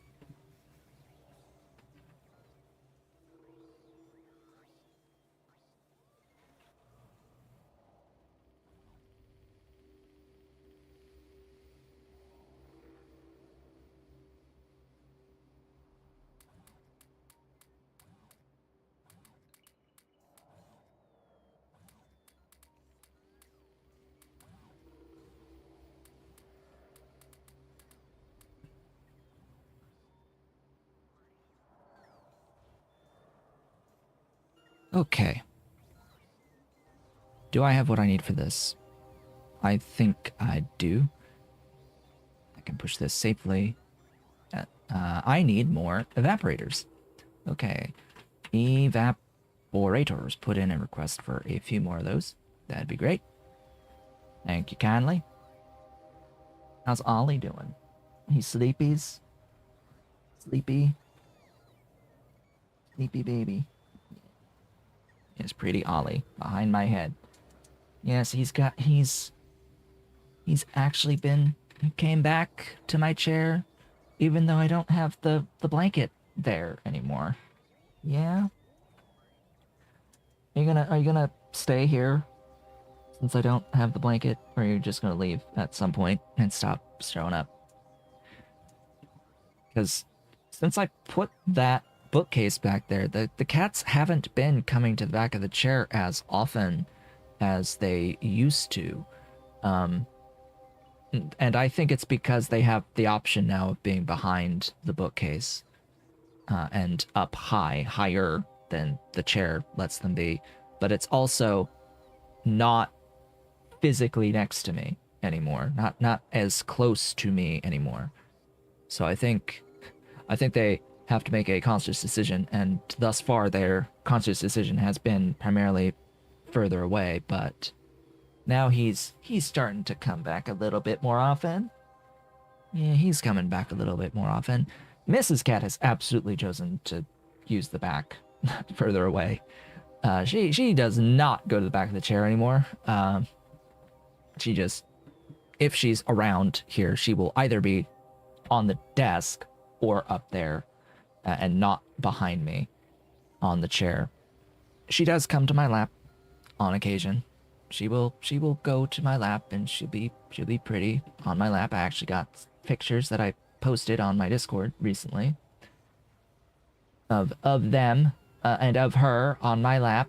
There is a picture I put where she was on my lap and looking pretty and cute. And one on the desk next to me. She was next to me on the desk. And then I got pictures of her behind me, up on the top with Ollie. They were together up there on the top. And it's mostly Ollie trying to push her off of her spot by grooming her until she runs away. And then, of course, there's him in the box. Of course, I have to take pictures of him in the box. Of the cat in the box. Yes, the cat in the box. It's his box. He likes his box. He likes box. Alright. We are ready. We are ready. It is time. It is that time for Vanadium. Where shall we Vanadium? This is the spot. This shall be the spot that we Vanadium. Let us Vanadium.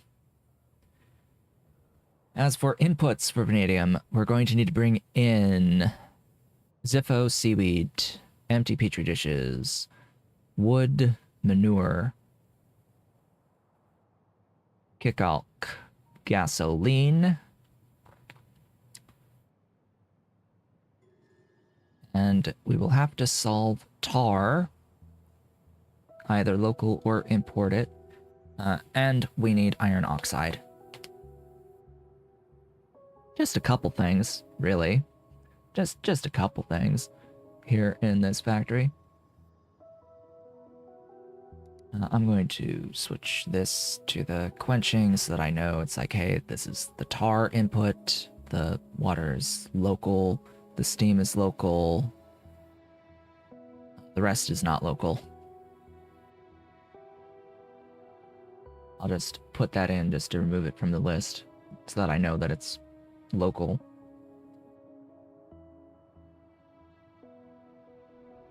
And this is stacked wood, not unstacked wood, as is on the train network. All right. Did I ever define the iron oxide in here? Yes. Good. Good. Good.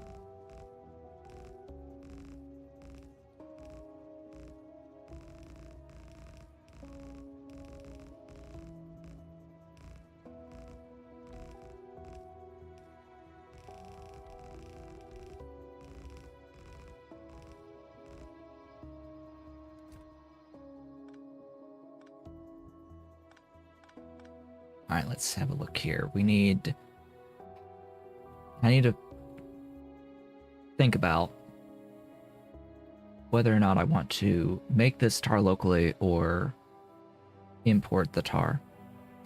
I think it'd be easier to make this tar locally in this build, and in that way I would also be able to do the wood stacks locally, and that would save me 2 stations here. 375 tar is quite a bit. Let me have a look at tar in here. I should have tar, all caps. 179 per 15. So 2 of the 15 build would be 358. I would need at least 3. So you're saying that I will copy the exact build that I did last time with a 3rd unit.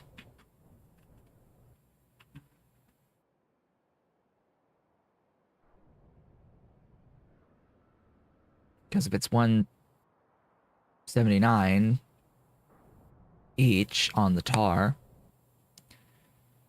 then I can just copy paste this. And it will overproduce, and I can use the excess to do the thing. So that's what I shall do. How much quenching?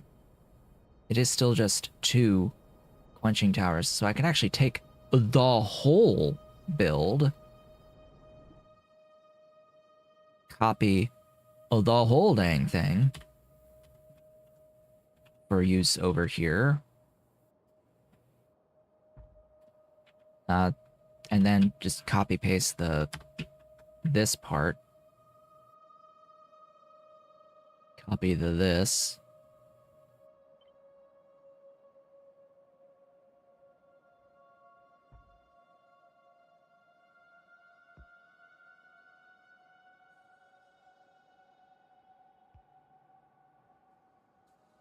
and there you have it. Get rid of that. I'll just have to hook up the pipes and things and we'll be fine. So now I can ignore 2 of those inputs. So we still need the fluid for the gasoline. We also need the Zippo and... Is that off? No, it's correct. Zippo and seaweed and empty petri dishes and manure and kickalk and iron oxide. So that is the train station.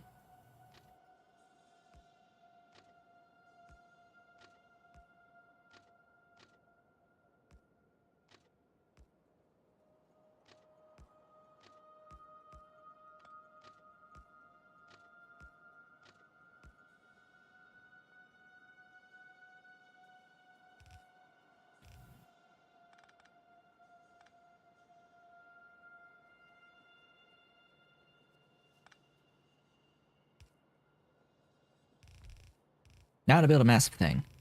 Yet again. Let's build all this wood processing.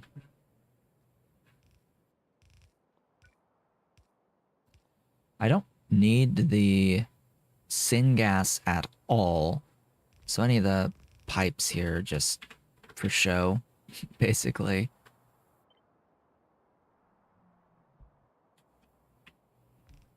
The ones for the syngas. I only need the ones for the tar.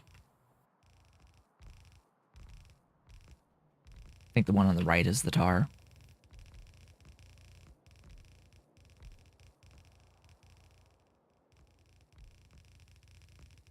And thank goodness that I have nanobots to make this actually happen in a semi-reasonable amount of time.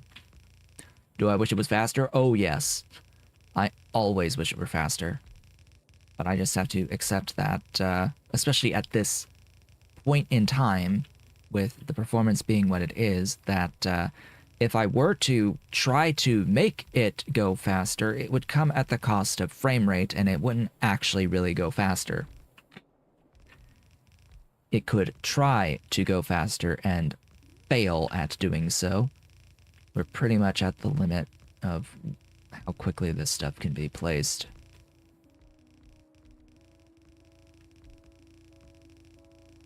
Outside of, you know, having it just directly place everything the moment I click the button for the blueprint.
Alright, so how are things going? What's going on around here? What do we need to be thinking about as we build this? What are our next steps? Let's always be thinking about our next steps. Well, as I see that now that I've gotten technologies, since I've noticed now the technologies have happened, we do get access to Fagnots with that most recent tech that I got. They don't have a use yet that's actually useful for us.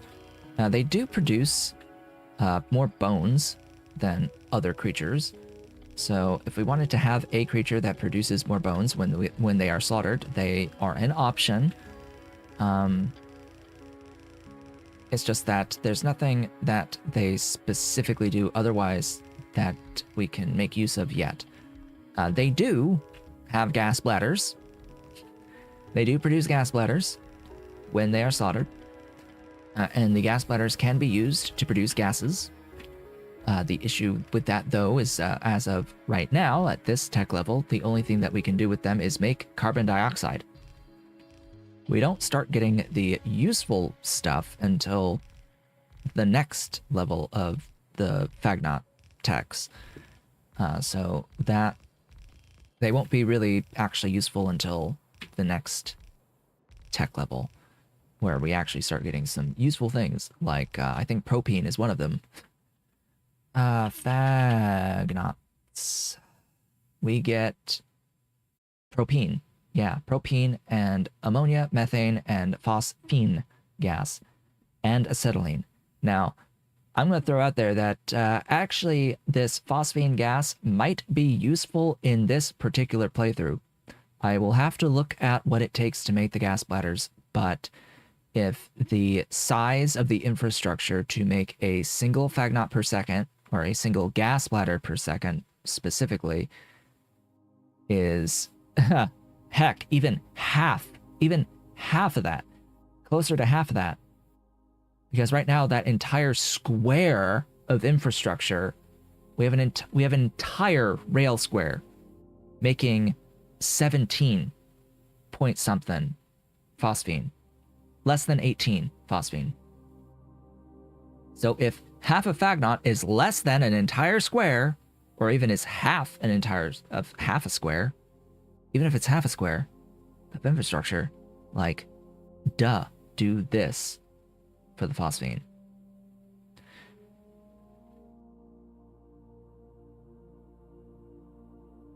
But that's only if I could do that in a smaller space. We are most definitely going to be trading simplicity for complexity on phosphine in this instance, because this is also going to mean no phosphate rocks spent on phosphine. I think ultimately, I'm pretty sure that they don't get used at all in these processes. And if I can avoid Bodos, I will. You can't, unfortunately. Unless you do this. Where's the cub?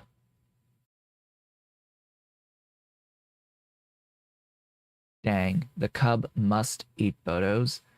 Alright, so that basically kills Fagnots at this point in the game. Bodos eat fuel rods, and fuel rods require nuclear stuff that is quite painful to do early.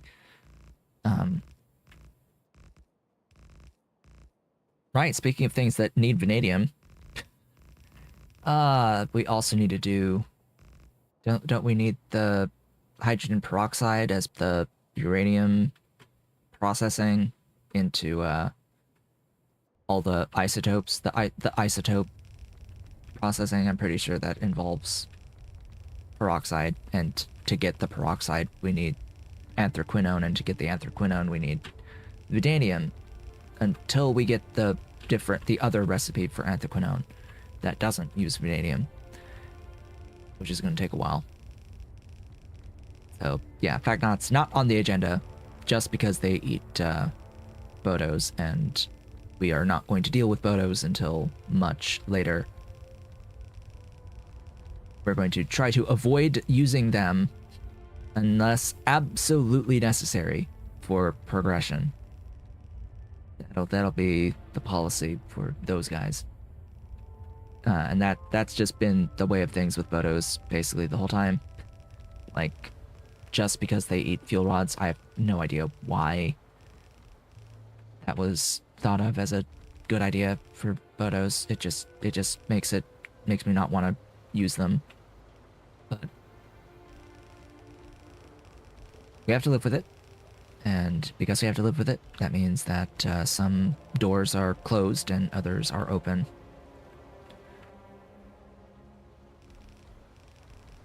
Just for my personal preferences of how I want to play things, I want to avoid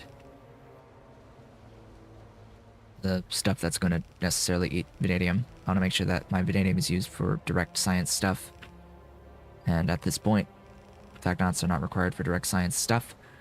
Therefore, they shouldn't be using stuff that is involved in direct science wherever possible, especially if that's a limited resource, such as the isotopal stuff with uranium processing. Because of the Bodos needing fuel rods.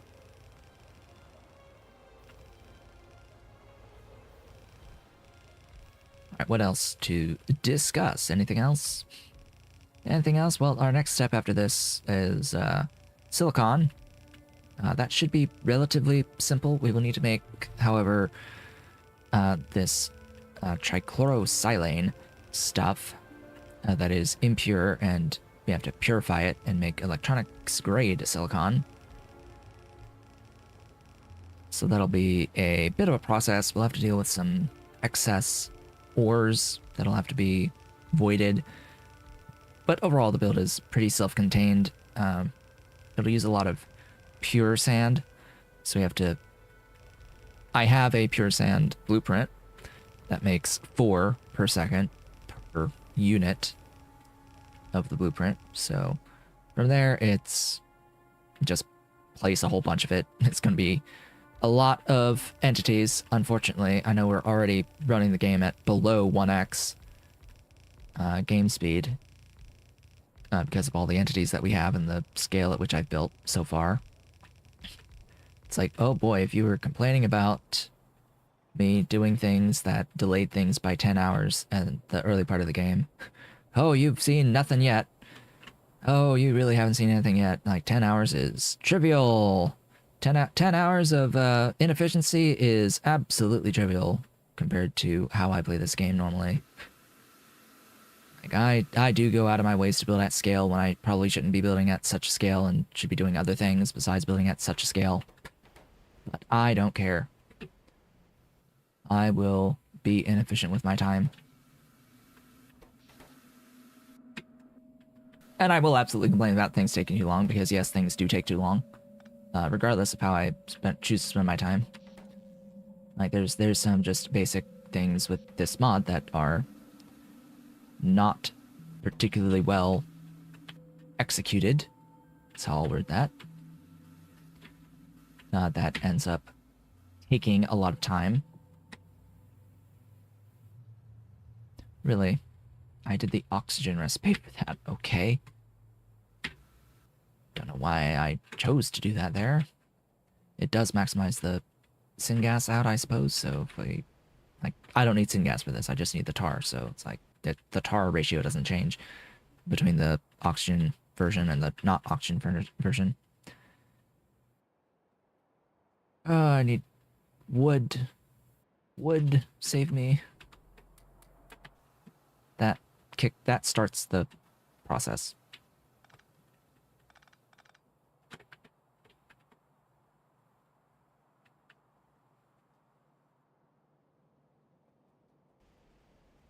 All right. Next. That takes care of sort of like that, just that stuff. Like, hey, we got our tar. All the tar gets evaporated into tailings dust, so I need to probably do that first as my first step. I will separate this out.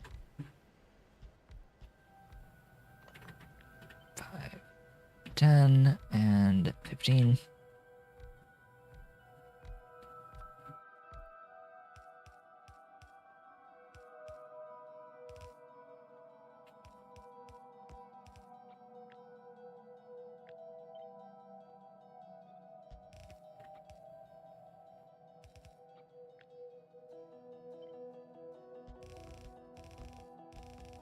I can't really have these be directly next to each other because, yeah.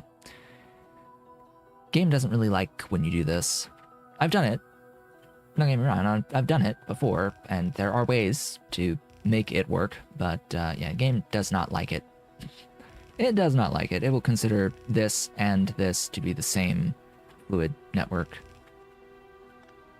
making it a little difficult to deal with pipes, since it actively tries to prevent you from having mixed fluid in pipes. Even though they aren't actually mixed, it'll still see it as one thing, which isn't great, but hey, well, we have to work around it, and we can work around it. Or in this case, not engage with it at all. All right, I need my thingy, my doohickeys.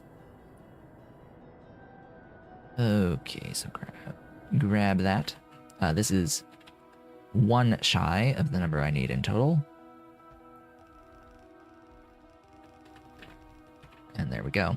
7 makes 350. 350 of 500 degrees C steam.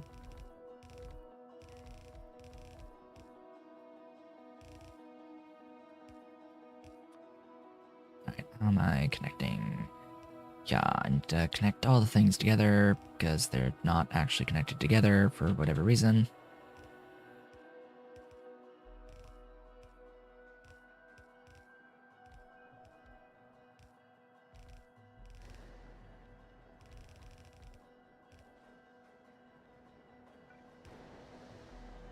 And there we go.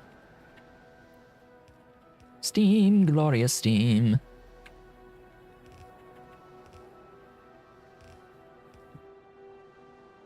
So as a reminder, folks, because of the support that came through during the stream today, we are streaming for an extra hour.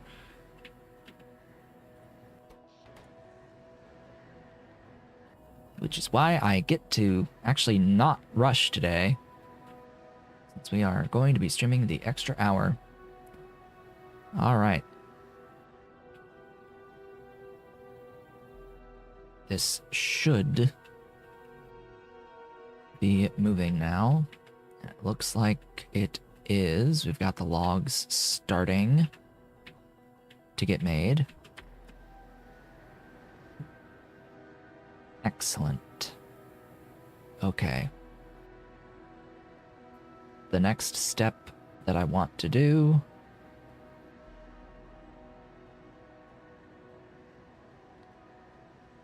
is what? Well, I want to get all the ingredients taken care of, right? So let's take care of the ammonia part next. The ammonia part involves a few steps because I didn't feel like using blood.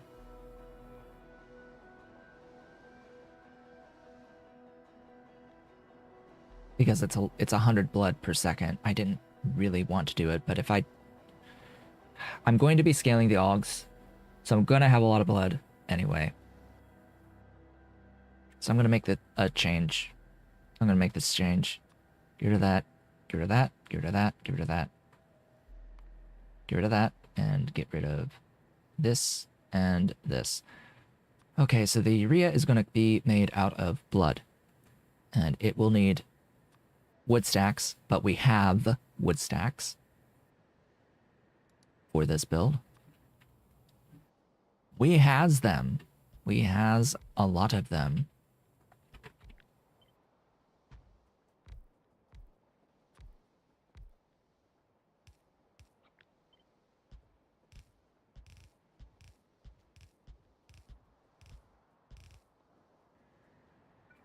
I will need to change one of these.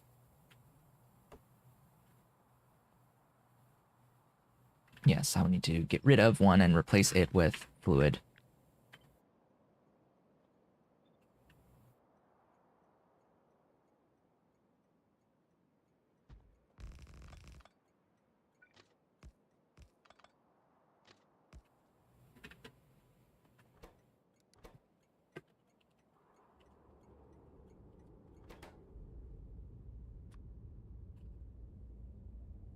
Because we are replacing, or actually, we can get rid of a couple of these. There'll be an extra requester station because we don't have the seaweed and we don't have the manure anymore. No more seaweed, no more manure. Oh, and another one, and the the empty petri dishes. There are 3 that we don't need anymore. By doing this edit, the issue is, you know, lack of blood is a bit of an issue. That is a bit of an issue. We are lacking blood. And I'm pretty sure it's more than just a lack of train moving blood. I can check this.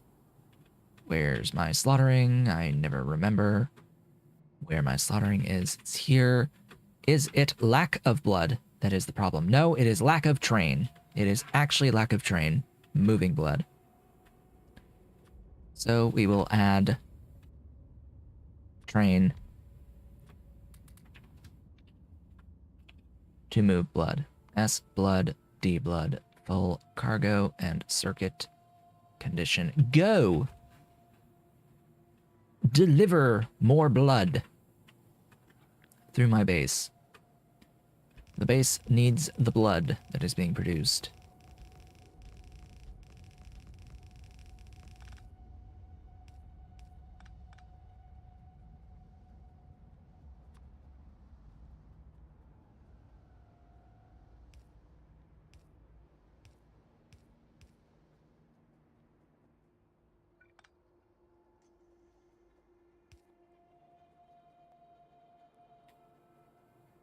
That is that.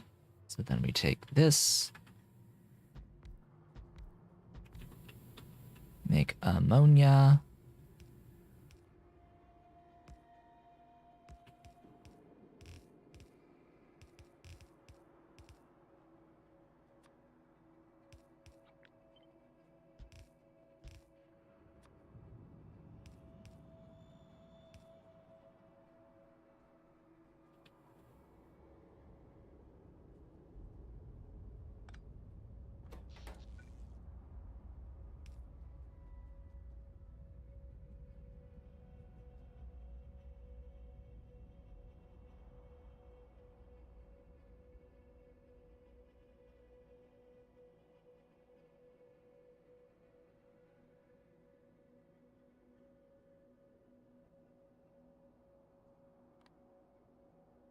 And that is that for the ammonia. Next is Kickalk in. Kickalk in for the acid gas, the extra acid gas. Oh, right, that reminds me. I do need to use all of this output acid gas. All of the output acid gas will get used here. I will need to underflow valve in this instance. This isn't the first thing that I need to do. I need to start with this guy, that behemoth, followed by 2 of these. I'm just gonna do this.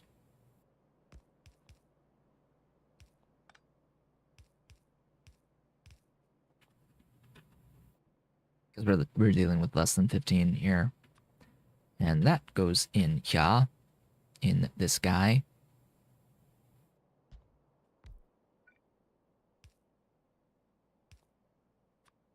Underflow.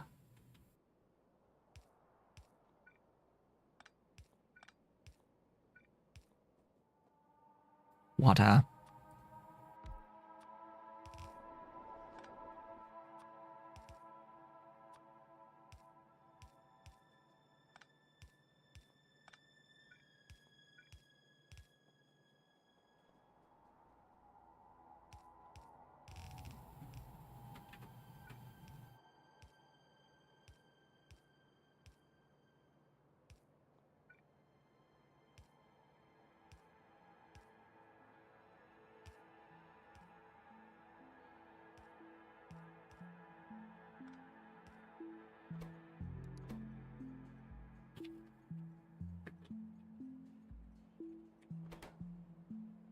Gasolini.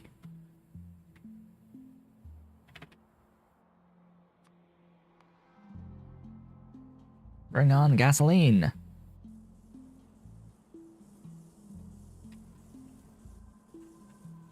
And bring on that Kickalk.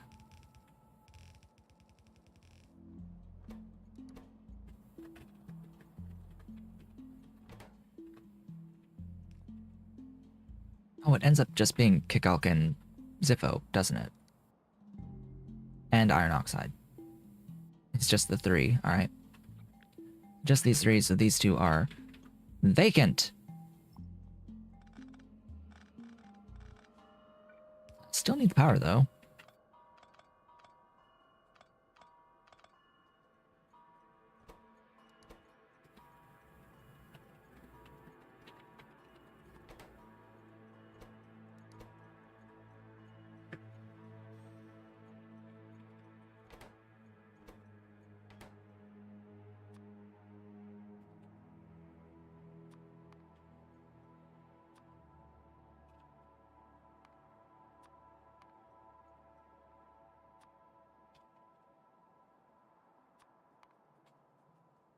Ta-da!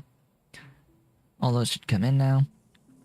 And that will be extra acid gas. There's potential that this could overproduce, but I don't think that'll be too big of an issue. Okay, step 1 is to have arthropod blood, so we do need to actually get the arthropod blood.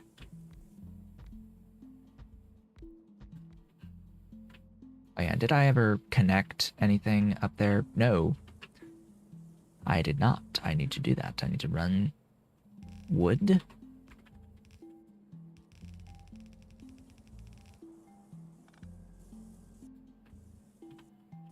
Okay. Yeah, sleepy. He's a sleepy cat. I need to reposition and get my back up against the back of this chair because I'm starting to feel a little bit of back pain. All right.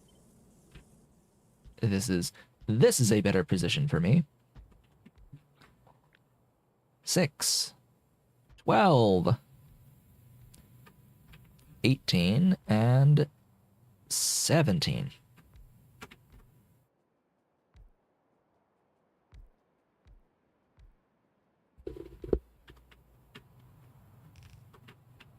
And then we have to do all the logistics involved with this. I can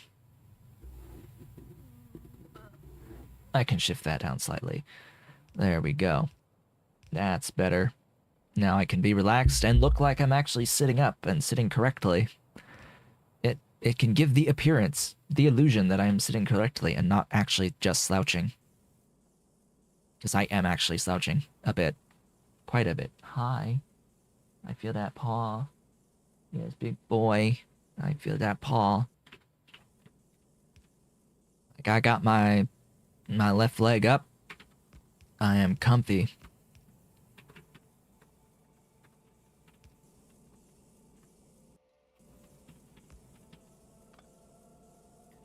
You know what? Just use the mechanicals. There's a 0% chance that these are going to need more than a mechanical.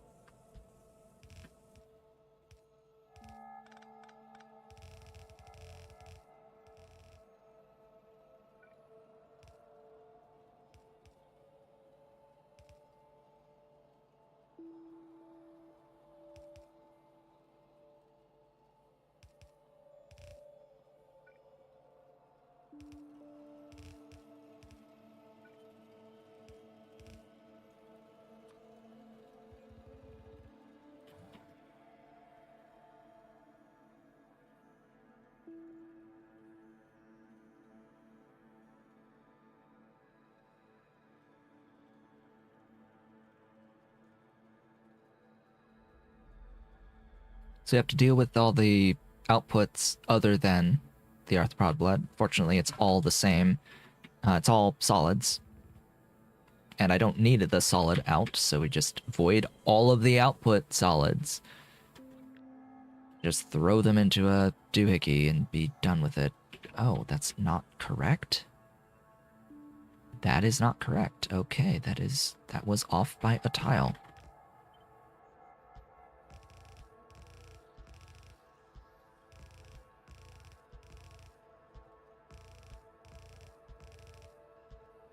As a reminder, folks, this being Thursday, our next stream will be on Sunday.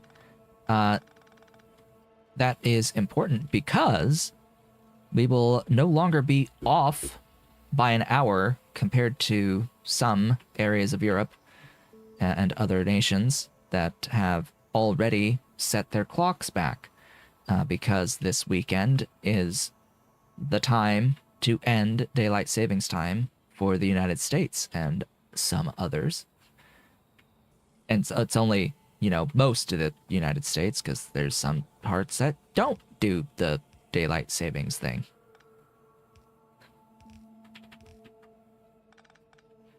So yeah, no more daylight savings as of this weekend. Just so as we are aware, and that the first day of that will be for our Sunday stream. Oh boy, that'll be interesting. Waking up and it'll be freaking 5 o'clock in the morning when I wake up feeling awake. 5:30 in the morning maybe. We'll see. These past couple of days I actually did end up sleeping to pretty close to my alarm at 7. So we'll see if I end up waking up pretty close to 6. Cause yeah, my body's just fully prepared for waking up at my usual time. When that time goes off by an hour, it's like it doesn't care. It's still gonna wake up at the time that it thinks is the correct time.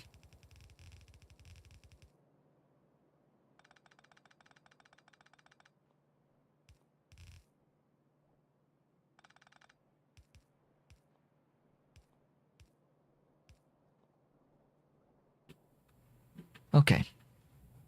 Down we go.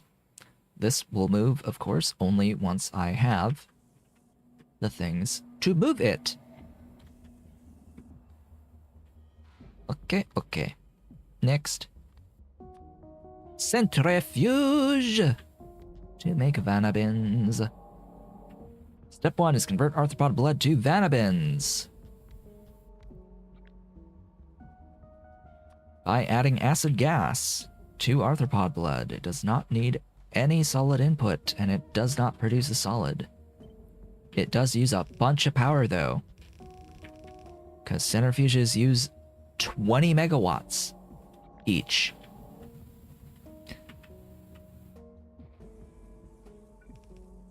So that's a thing.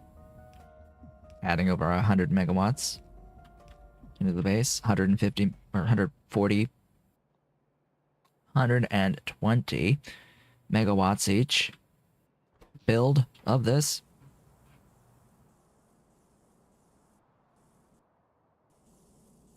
Oh, right, I need to vent the steam.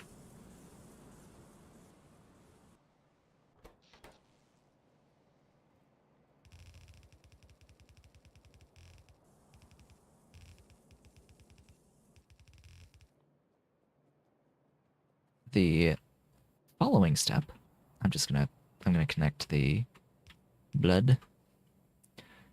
Following step is get blue liquor. An input of a blue liquor.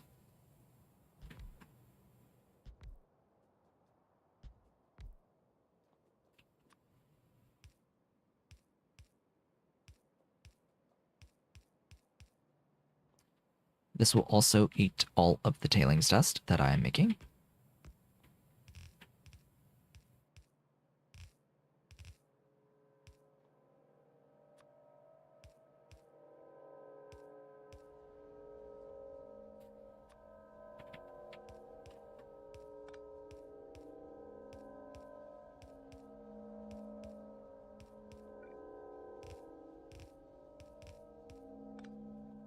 Just add water.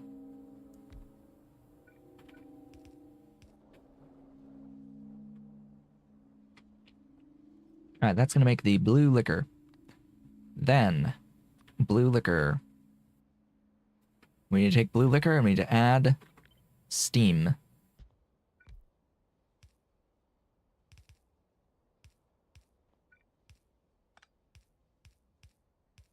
Have I mentioned how much I dislike agitators?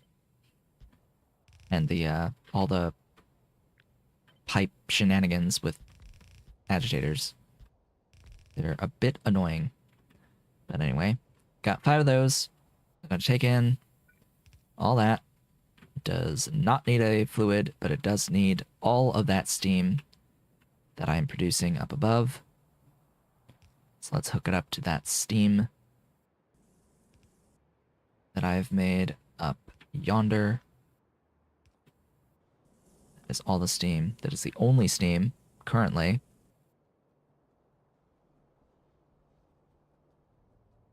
Only? Did I wait? 3. Oh, right. I changed it, so I need less steam than I needed before because I changed the build.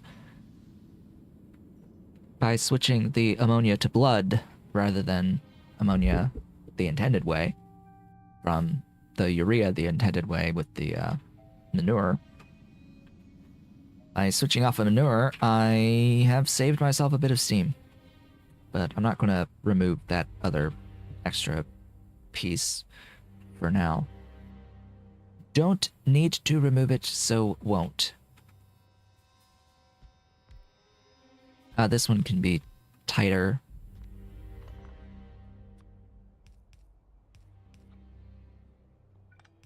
Because this is just input and output. 1 each.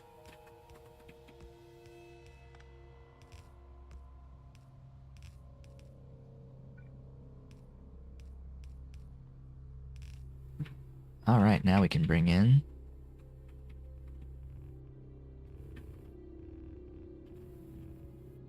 the iron oxide. This part eats up half the belt of the iron oxide. Good thing we're making an entire belt of the stuff. And lastly, for now,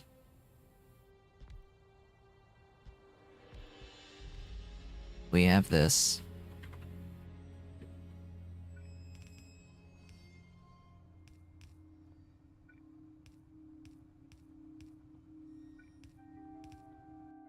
Making the pulp stage 3, as well as initial amounts of vanadium pentoxide.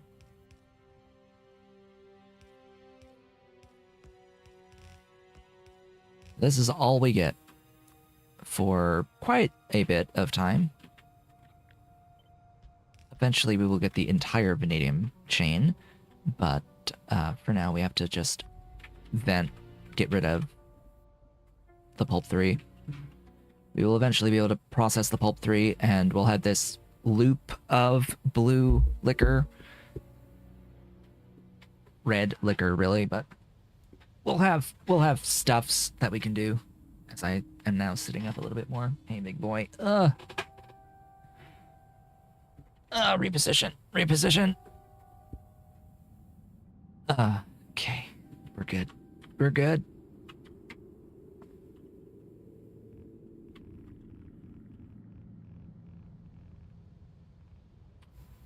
And there we go.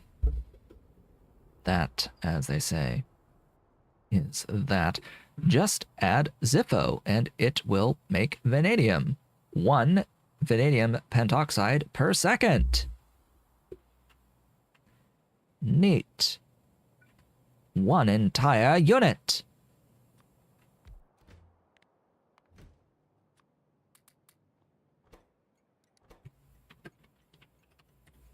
I actually finished this within the normal stream time.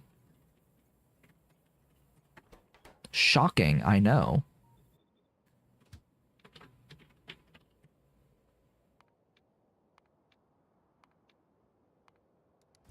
We're going to go down to Zippo to see how things are going down at the Zippo. Or over at the Zippo. How is it looking? We have 359. Okay. That, I think, is sufficient for filling out the rest of the build. That's more than, double the whole build.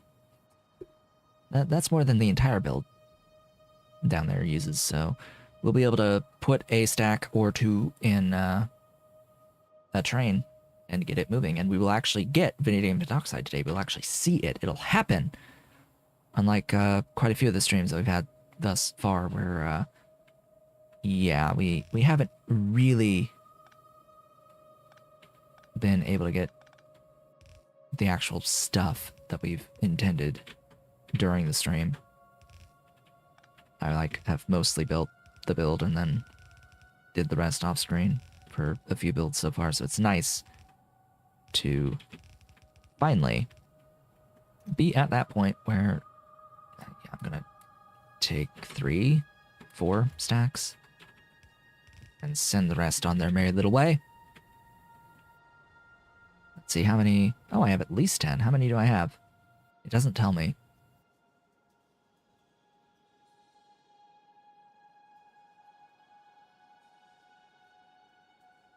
I have 18. Cool. So I can at least finish this line or get close to it.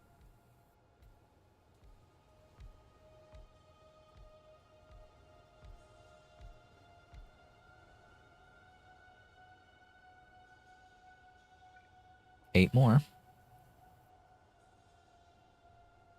We're actually pretty close to having enough to completely finish, actually, the minimum amount I need to do the vanadium, because I'm making twice as much here as I need for the vanadium.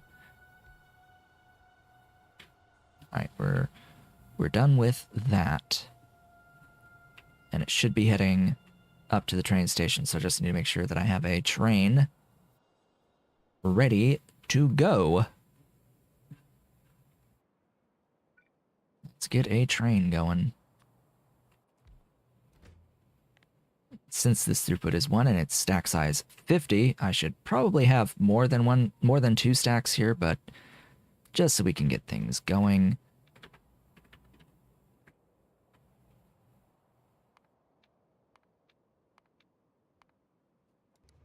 We'll set that up. Here comes Ziffo. Adults. I don't think the larvae are useful to me for anything besides this one use to make Mark IV Archods later, but that just means they get to always be with their adults. If I took a particular upgrade that allowed me to do acetone out of the larva, then it could be a consideration for acetone, but no. But, no. No. No, no, no, no, no. Let's look at this build, because the Ziffo is on its way. There is the locomotive. You will see it hitch every so often. That is just the Clear Skies of Peace mod doing its thing. There's the Ziffo. They're here, and they're going to their death at the slaughterhouse. We just need your blood. We just need your blood.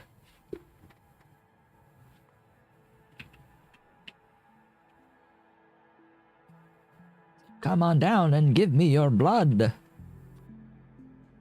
I'm just gonna put a few of those around so I don't have to have Clear Skies of Peace on. Performance. I need performance. I need to see, but I also need performance. Speaking of which, that's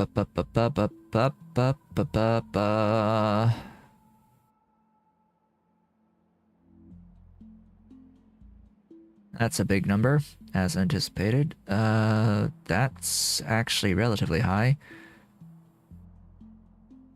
So is that, but it's not too bad. You see, our problems aren't really scripts.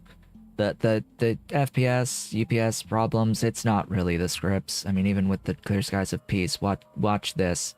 So we get 0.8, 0.4, 0.8, 0.4, 0.8, 0.4, 0.8, 0.4, 0.8, 0.4, 0.8, 0.4. So what's happening here is that it's pulsing. It's pulsing every so often. Every time it pulses, the game, like, pauses. So that's why I don't have Clear Skies of Peace on. It's noticeable, the performance impact at this point. But our issues are game update. Our issues are entity update. Entity update, that's the big, that's the thing. Now I can show this with detailed usage. I have to get rid of time usage. So under detailed usage, the detailed usage, or the detailed info tells me the entity information. The entity performance, I think. Wait, what? That's not it?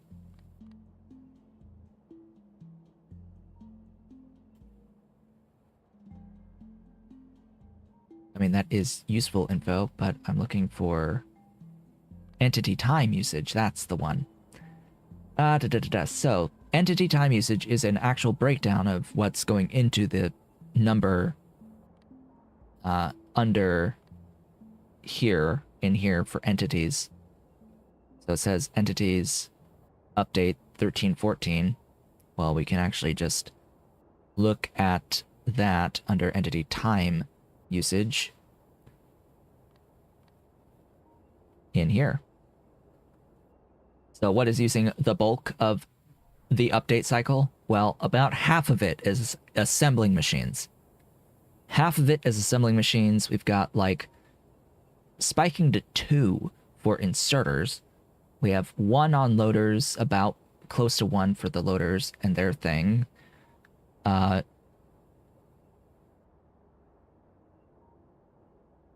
radars are still less than 1. So really, our performance problems are coming down to assembling machines and inserters.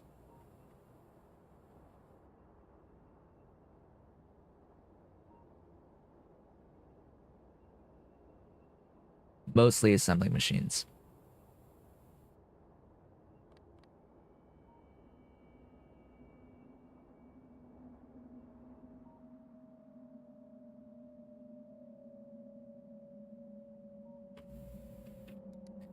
Well, things are moving now, and we have the arthropod blood moving.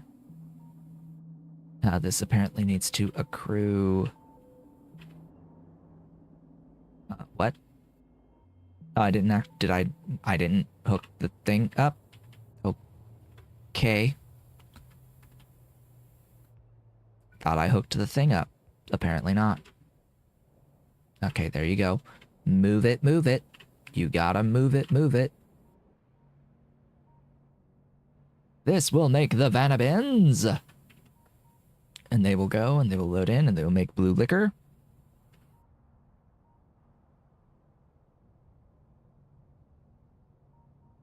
Dang, how slow is this recipe? My goodness, this is pretty slow. That's so much power going into each unit of Vanadiums. My goodness. That gets this moving. All 3 of them, they're now moving. They're making blue liquor. Blue liquor is processing into the pulp 1. Pulp 1 will flow to pulp 2 down here. 1 into 2 as soon as we've made enough. That one's moving. Once we've made enough pulp 2, we'll get the pulp 3 plus vanadium. And then we'll see our first vanadium. And there should be a milestone for that. There should be a milestone for first vanadium. Let's see how long it takes one of these to actually accrue enough stuff. Oh, right, it needs... I didn't hook up the thingy. I didn't hook up the thingy. And this is exactly why we go and we look at things.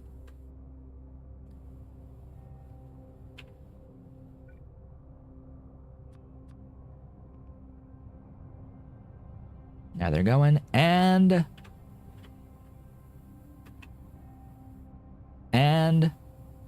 no milestone.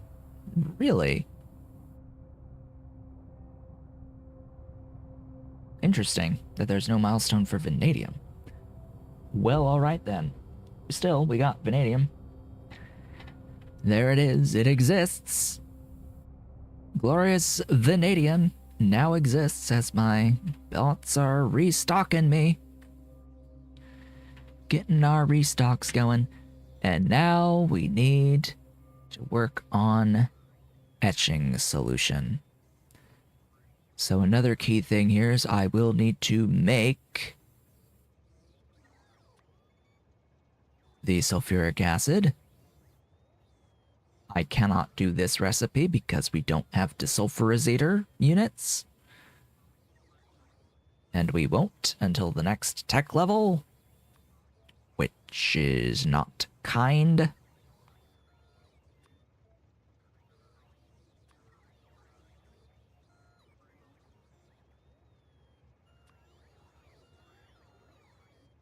That's a lot. That's a lot. We'll do 25. That should help. Am I providing naphthalene oil on this train network? I am providing anthracene. I am not providing naphthalene oil, am I?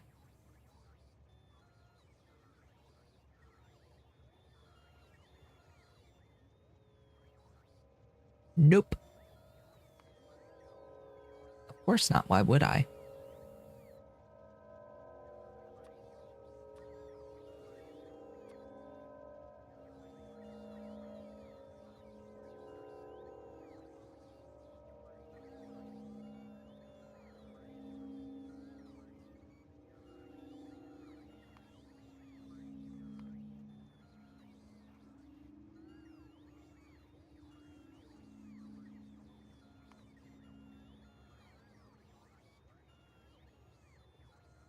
All right, one of those local to etching should be fine.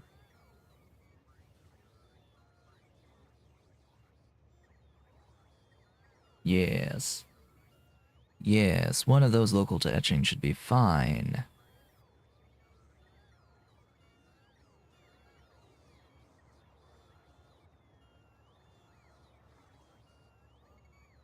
Just import all this mess and we'll be good to go.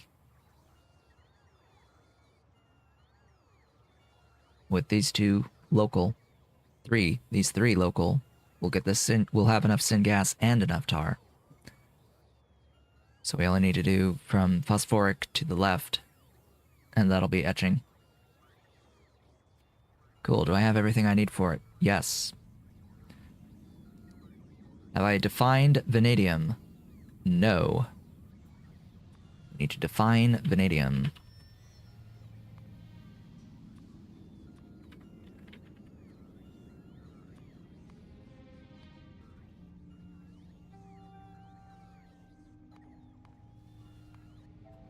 When I get productivity, oh my god, that is absolutely going to be completely and utterly breaking the entirety of the balance of vanadium. Very happily. Very happily it will break all of the balance of the vanadium. But because, yeah, think about it. 10% on each step in the chain of vanadium. Like 10, 20, 30, 40, 50, 60 alone right there. And at Chem Science, we'll get Mark II buildings. Oh, goodness. You're at the thingy, kid. Dang it.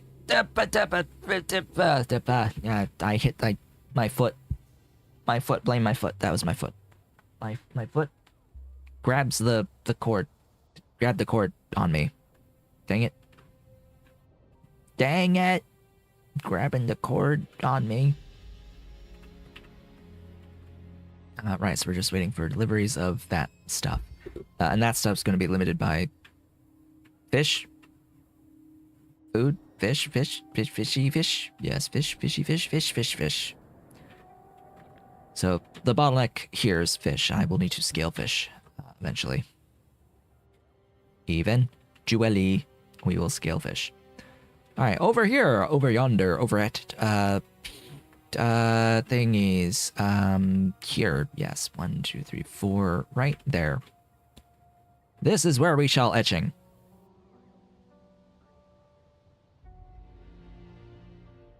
As a reminder, we are streaming an extra hour today, so we are ending this stream at the turn of this next hour at the 1400 mark. Thanks so much to the support of Nekusasu, who has yet again extended the stream by an extra hour.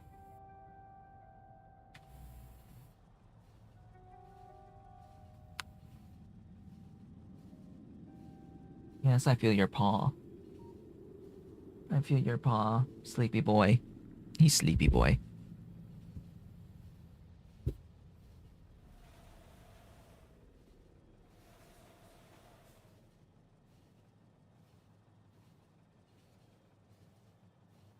Soon, soon we shall be done with circuits.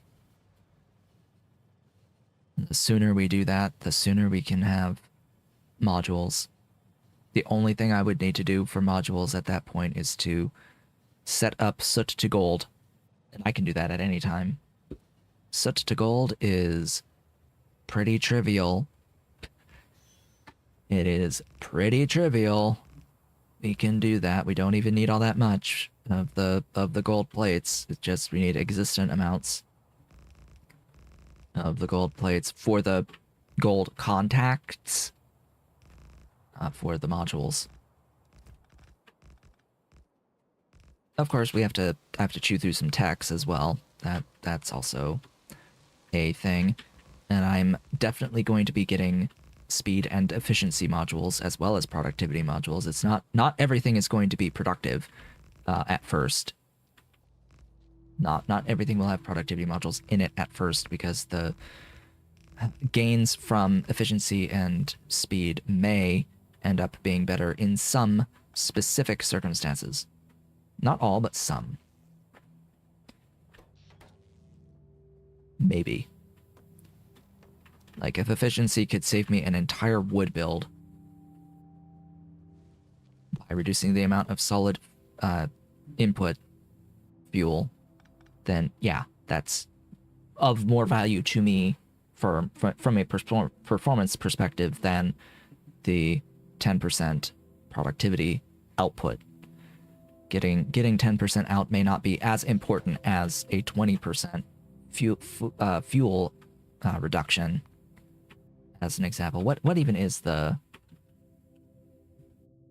strength of level 2 efficiency? Yeah, it's 20% in energy consumption reduction. So I'll have to do the math. I'll have to do the math and compare whether or not like which will save me more infrastructure in the end, or provide me the bigger benefit in the end. Okay, so for this build, I'm going to actually just copy and do I even have, I should have that as a build, shouldn't I? Yeah, tar pellet syngas right here. It's one of these. It's just one of these. I'll put it below. A tree is in the way. I'll put it below just because that's where the thing is closer. So we're going to do a little bit of tar processing here. And syngas processing. I'm going to need to bring in copper and zinc. I hope I have enough zinc. Ooh, yeah, all the ore processing stuff is gonna definitely be a bit different from how we've done this in the past. Because this is the first time I'm doing a playthrough with this setting for the whole playthrough. Like, in the past, I've used this setting more as a means of making more science at the very end of the game so we can actually just end the game more quickly rather than wait 500 million hours to produce enough space science to win the game. Like, previously that's just what I've done. I've played the whole game without having that setting on, and then at the very end it's like, we'll just do this to finish it, to end things. So we don't have to wait around for 20 bajillion years to end things off. So this is the first time playing with it through the whole thing, and it's intriguing because this does mean that there's going to be some things that are completely busted and overpowered. Like, it's fundamentally overpowered to have this be a thing in the first place, but yeah, we're going to be getting actual real outputs. It's like we're going to have a workable, playable game as soon as we get productivity modules and modules in general. It's like, it'll actually be playable. Wow.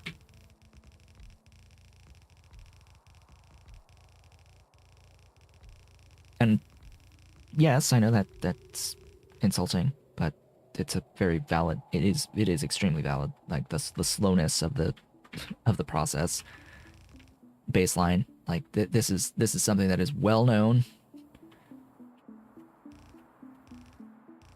and do know that some of this is for entertainment purposes only. Some of these reactions that I have, it's for mostly entertainment. It's not really meant to be particularly like bad. It's supposed to sound that way, but not actually be that way. Cough, hack, wheeze.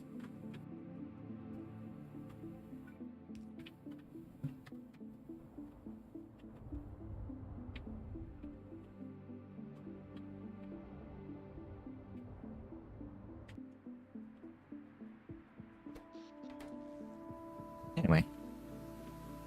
Things. Stuffs. We need 3 of these.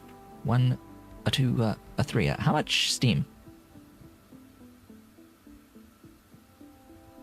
A little bit. 2. 2 steam. We need 2 steam. 2 steam.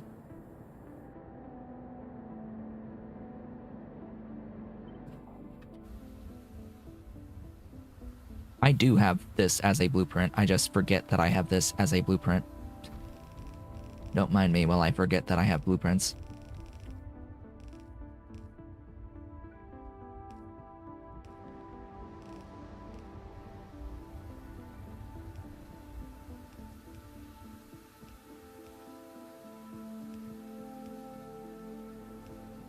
I need it up above as well.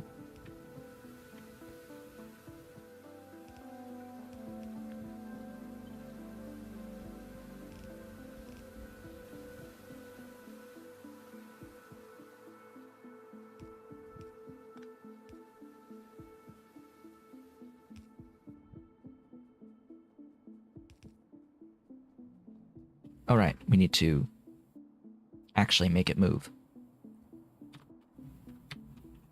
Thou shalt move.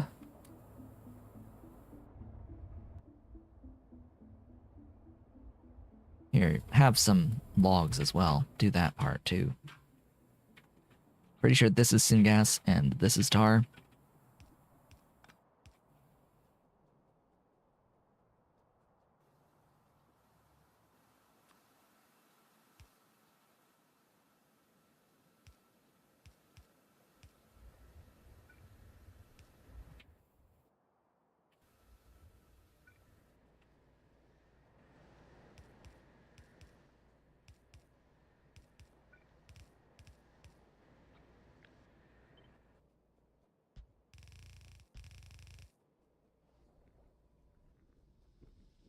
We're going to get rid of everything that we don't need out of this. And that includes the creosote, unfortunately.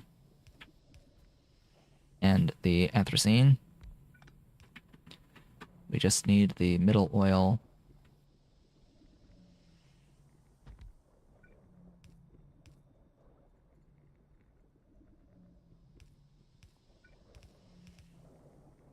Middle oil into the naphthalene.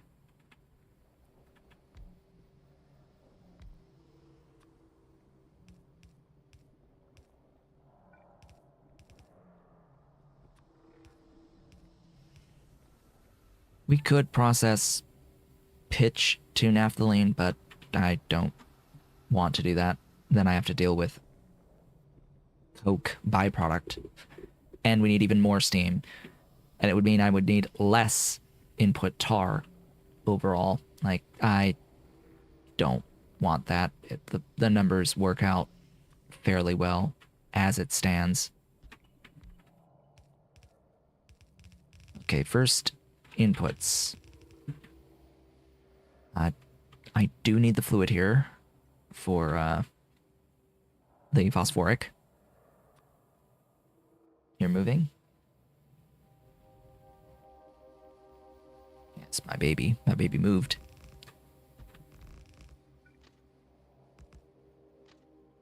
He's getting a new upside-down perspective on the world. Yes.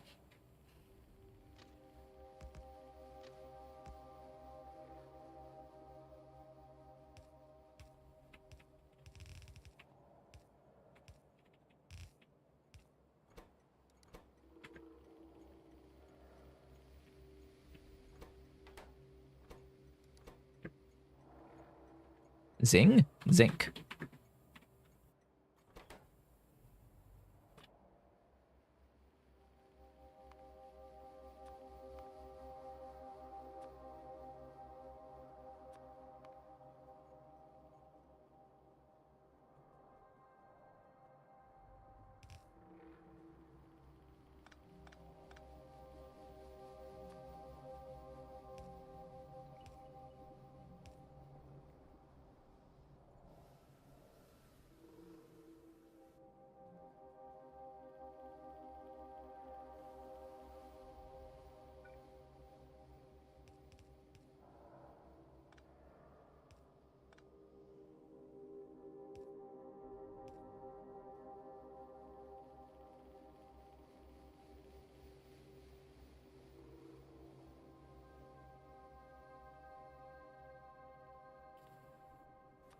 Bring up syngas. We'll need it twice. One great thing is I don't have to worry about asymmetric use of this because I know that I have enough of both, and I always am voiding the excess of both if there's excess of any or either.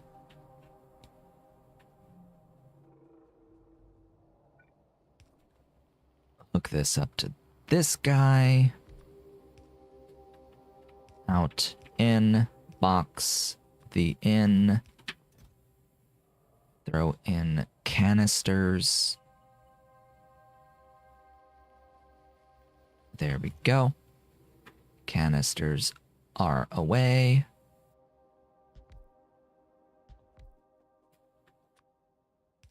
Input syngas. Output canisters. Input canisters.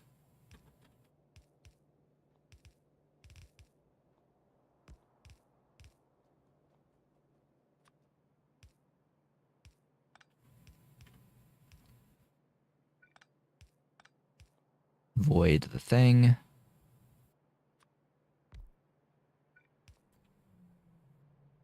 Void the other thing. Void nothing. Actually, this is not. This is not doing the extra step. It would be more efficient, not this one.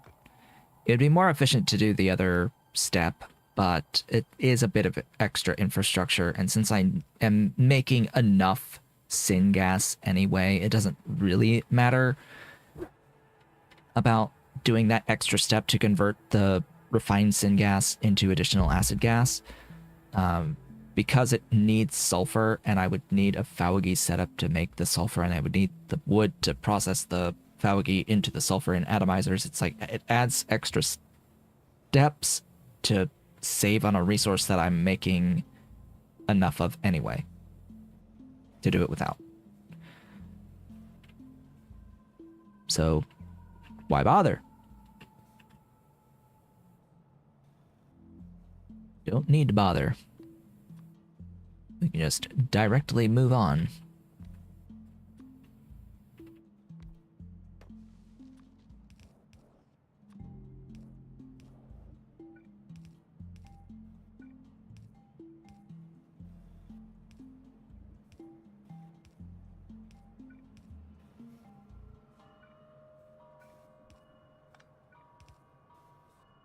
That's good enough.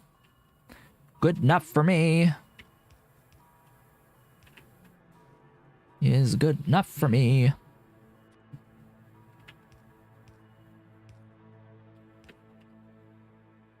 Cool. You.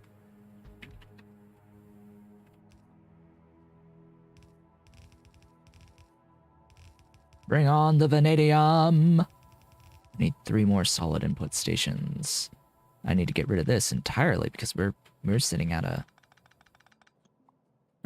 fluid.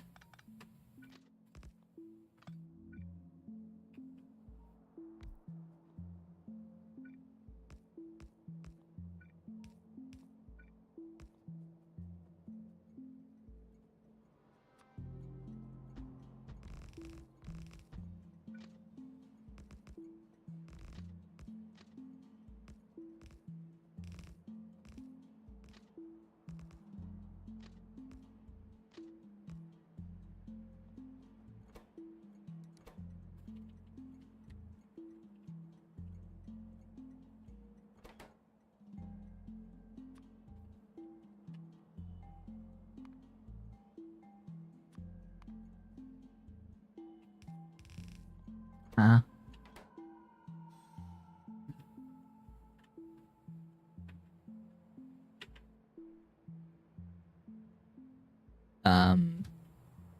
I made it 2.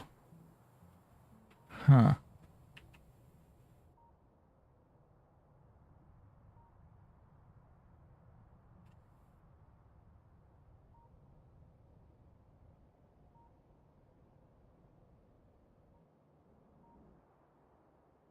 Waiting on Zippo.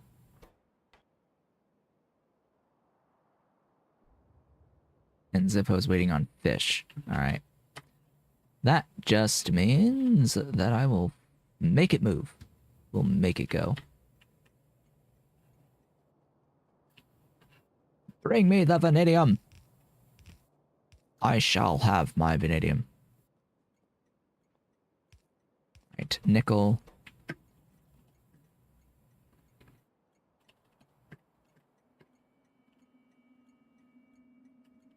That etching and lard.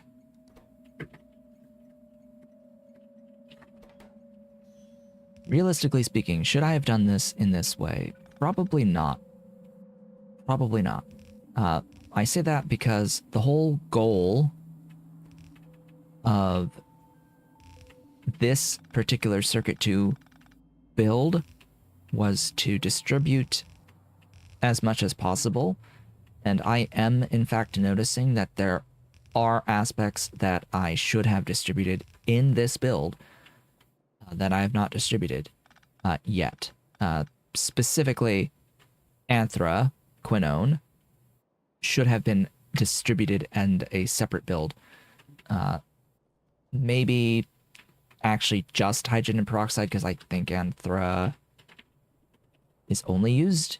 Is it only used in this? It's also used in a dynamycin recipe and a fiberboard technically, but oh, I'm really much rather looking forward to this one at Coal Processing 3 to get into this, to not have to spend vanadium on anthra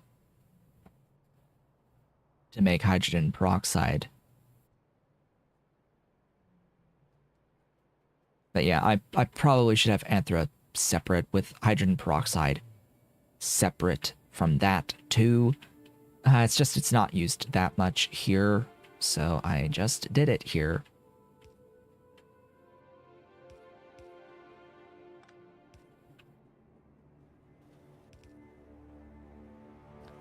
That was not the line I wanted to draw.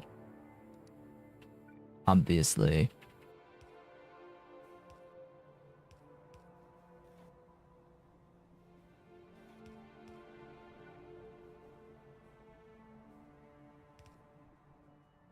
Vanadium has been delivered.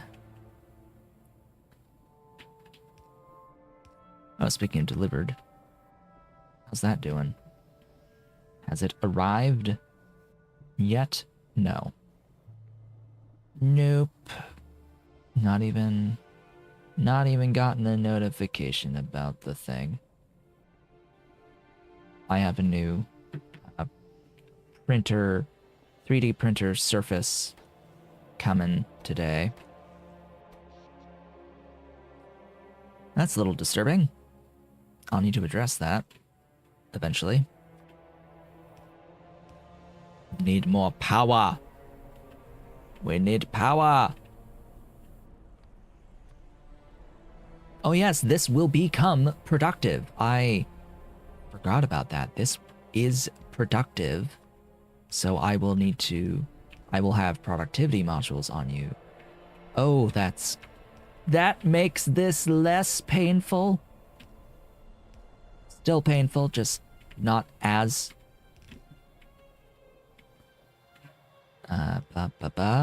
This was nickel, I think.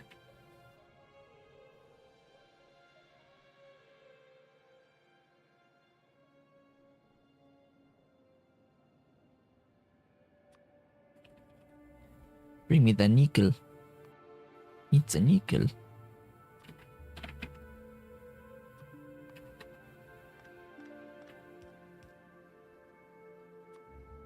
Yes, I remembered to unstack the lard, destack the lard. I have remembered. We have destacked lard.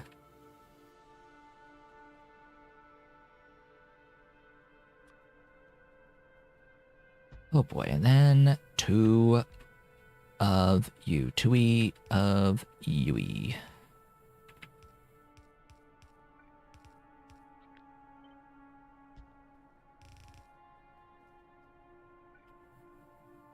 Phosphoric acid.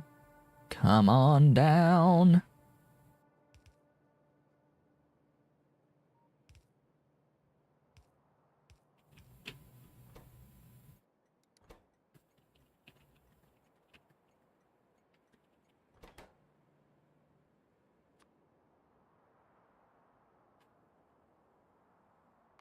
There's really no getting around the fact that you need phosphoric acid for getting into circuit 2s. Like, it's required in several aspects, several steps in circuit 2s.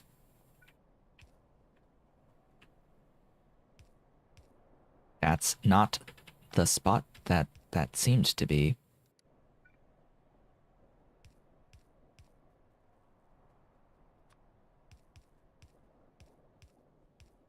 Whoops, that's like very circuitous.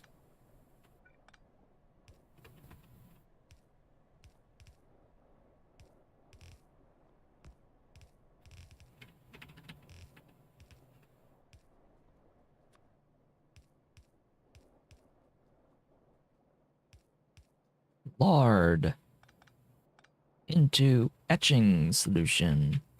Huzzah! We will have etching. It's not a lot of etching, but it is etching solution. In sufficient values. For the rate of my circuit production that I'm looking for, I need to actually name these stations. That is also not the correct thingy. There we go.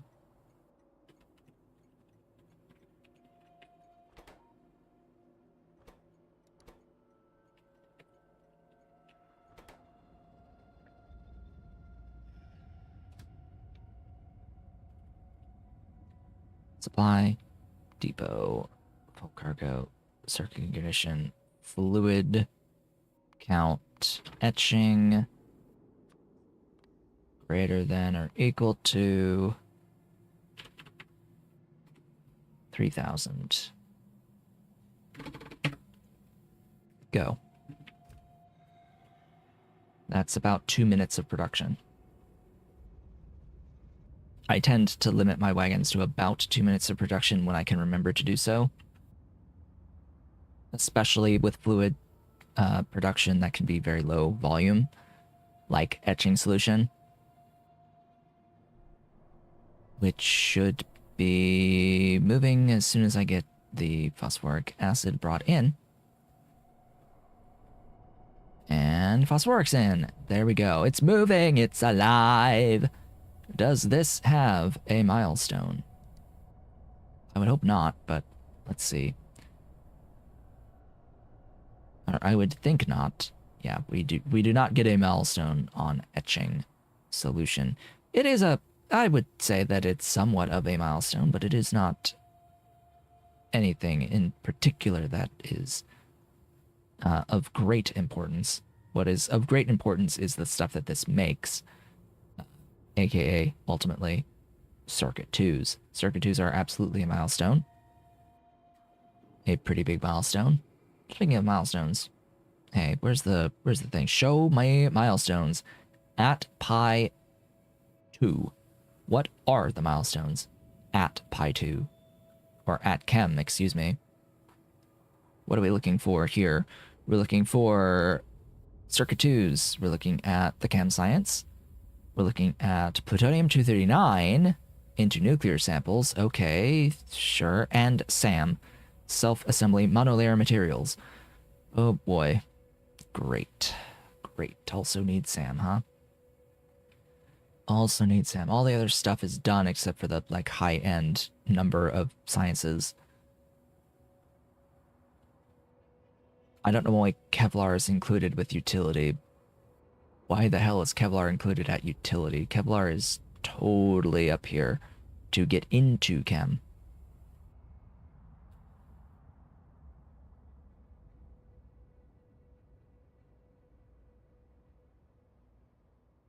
Flora and fauna, huh?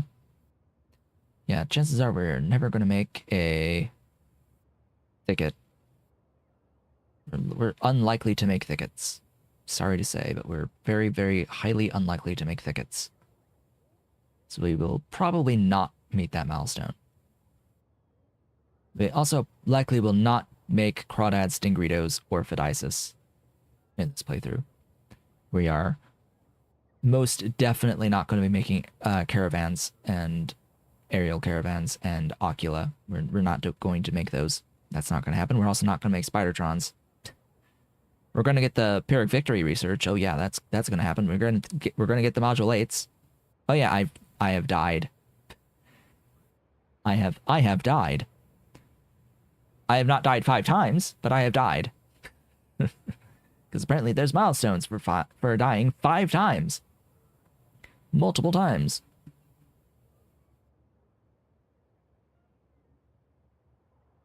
Oh, does this, like, keep unlocking additional ranks? Like, infinitely? Nearly infinitely? Like, how far does it go? Because I see there's the million here. Does that, like, keep going? Or is it or is it to the end? I hope it's only... Because this gets 3 ranks. This is at its 4th. So clearly this goes further, right? This has 1, 2, 3, 4, the 5th rank. So it must stop at some point. It's just I don't know where it stops. It's just, oh yeah, make all the science ever. Make everything. Science! Science shall happen. Alright, etching! That's not etching. Etching! Define for me the etching solution.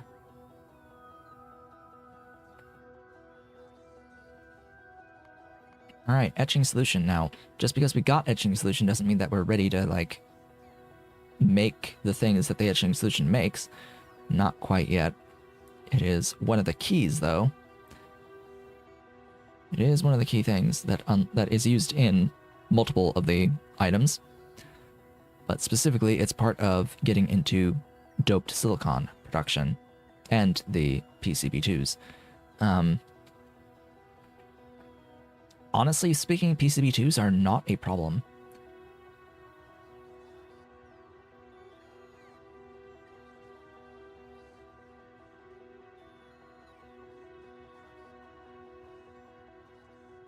I could actually PCB2 now.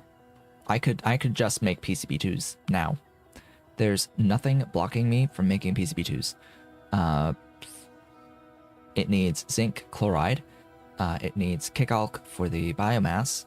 It can import phenol. We can make the formaldehyde. We can get the ammonia easy. We will have sodium hydroxide as a result of making the zinc chloride. We can import the fiberboard. We have the etching solution now. We have tin, and we have nylon. So we could just make PCB2s. That is an option. But because it's so simple by comparison to some of the other stuff, it is not necessarily a thing that I want to do immediately.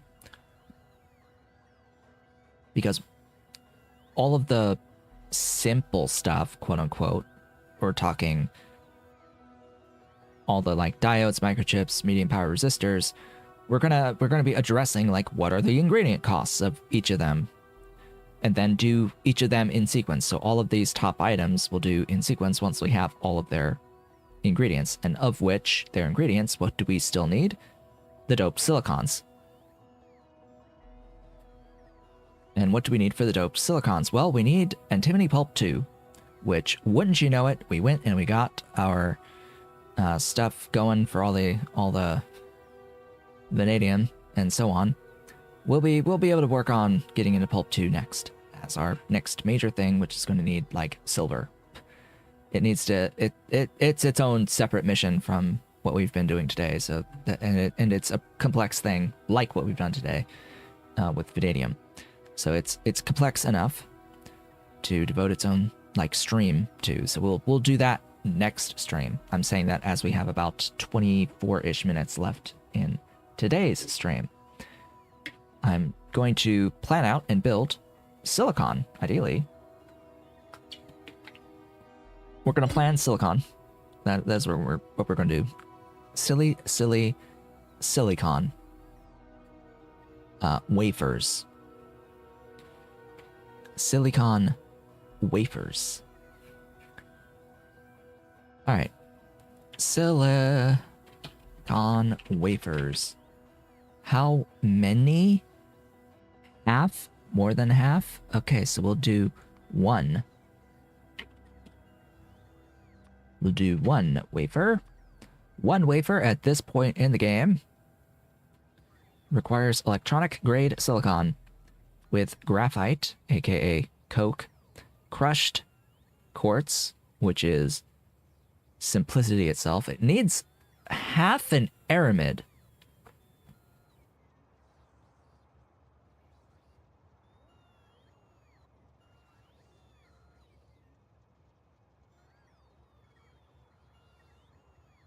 I think I have that. At least I should have enough of that for the amount of silicon I need for the 0.1. Even if this is overproducing, or would overproduce in it, and even if it doesn't have enough to overproduce, it should still have enough for the production rate that I'm going for here. Okay, this is an interesting dilemma. So the thing about this build is that the hydrogen chloride and hydrogen are both a closed loop system. They're both closed loops in here. You get hydrogen as a byproduct that can then get used as an ingredient to make the electronics grade silicon, and you are given hydrogen chloride as a byproduct. So these are tied closed loop systems, and that is an extremely annoying logistical problem. It is the most annoying fluid logistics issue that you can put yourself in, is to try to actually make use of any double closed loop systems in this game. And there's some of these with power production. You see it mostly with power. This is, I think, the only real time, at the very least, it's the first time seeing it in the sequence, in the order, where this is now a thing that is part of a required ingredient for progression. So this is what we will need to do. We also need silicon, and silicon is pretty simple, but it does need cold dust. Did I? No. I do not have a good way of dusting. So we are going to fiber dust, fiber dust, fiber dust. Whoa, whoa, fiber dust. There we go. 1.2 kickalk. 12.5 pure sand. I have a blueprint for pure sand that gives me 4 each, so I can do 4 of those and get a belt. And have enough. Same with quartz ore. I would need 5 of my quartz ore blueprint because it does 1 per second per unit of the blueprint. And that will be enough for that. I can import coke, I can import kickalk, I can import aramid, and that will be silicon wafers. Do I have the buildings that I need for this? I do. Let's build. I will, of course, however, need to make enough hydrogen chloride to get the system moving. And frankly, this system, I am not going to deal with the hydrogen closed loop because it is far, far easier just to add additional hydrogen into the system and vent the byproduct and loop the hydrogen chloride. It's far easier to do this hydrogen chloride closed loop as it is and not have to worry about deadlocks of the other fluid anywhere. It is far easier to do it in this way, so I will be doing it in this way. Where am I going to do it? That is a wonderful question. Where in the world? Down here, right about there. Yes. Let's go. Let's do this. Let's get silicon wafers. Oh, the train needs a bit of fuel. So let's go do this and try to be somewhat quick about at least placing the infrastructure down for this.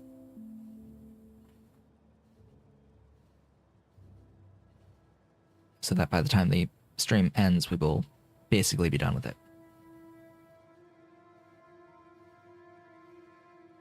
Now with the silicon wafers and the etching solution, then we can really start thinking about, okay, now what are the other smaller things that we need to get into the actual doped wafers. The doped wafers, now that's going to require doing the antimony pulp 2 stuff and making Dow froth, making ethylene glycol for Dow froth, making the ethylene chlorohydrin for the glycol for the stuff. Yes, it's lots of stuff, and we need silver for it available. I have silver. There's not enough silver for everything in the base that needs silver right now. And that is not a situation that is going to improve until blue science. Well, it'll improve by a percentage with modules, so modules will happen sooner. So it will improve with modules. That is going to be the first improvement. It'll improve with modules, but it's still going to be not great until the next science, at which point then we get access to more processing steps that will have higher output of silver in the end. It's just right now we're stuck with lead dust into silver or soot into silver, of which I do have a process of soot into silver that is actually cheaper than making lead dust into silver. It ends up actually being less cost now to do silver out of soot by using kickalk and doing the ash out of flue gas and getting the flue gas from biomass and doing the biomass from kickalk. Not the raw fiber method, but the flue gas method. Flue gas method is cheaper. The fiber method is actually more expensive overall compared to lead ore. But I did do that comparison with the thing into place. And yeah, it ends up just working out. It just works. It's cheaper. What am I importing here? Aramid and coke and kickalk.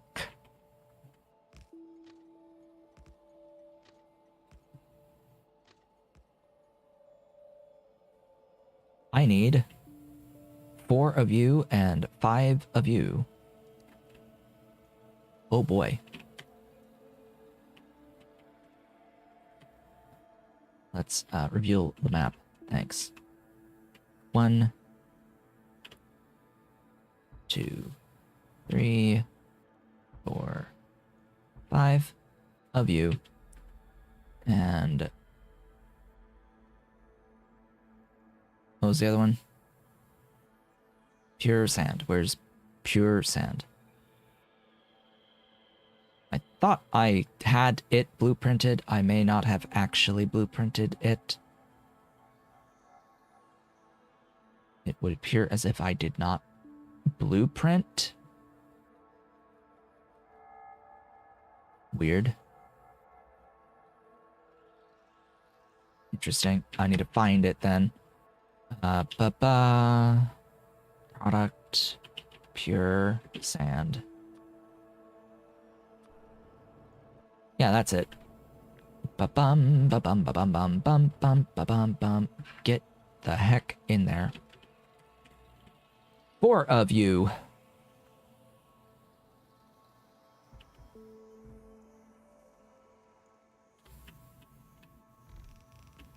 And that is that. Whoops. I didn't want to actually do that.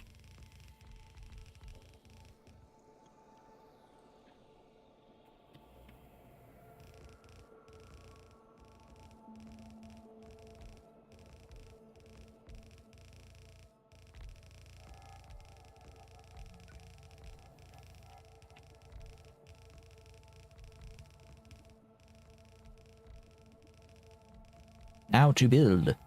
Build the things. Place the things.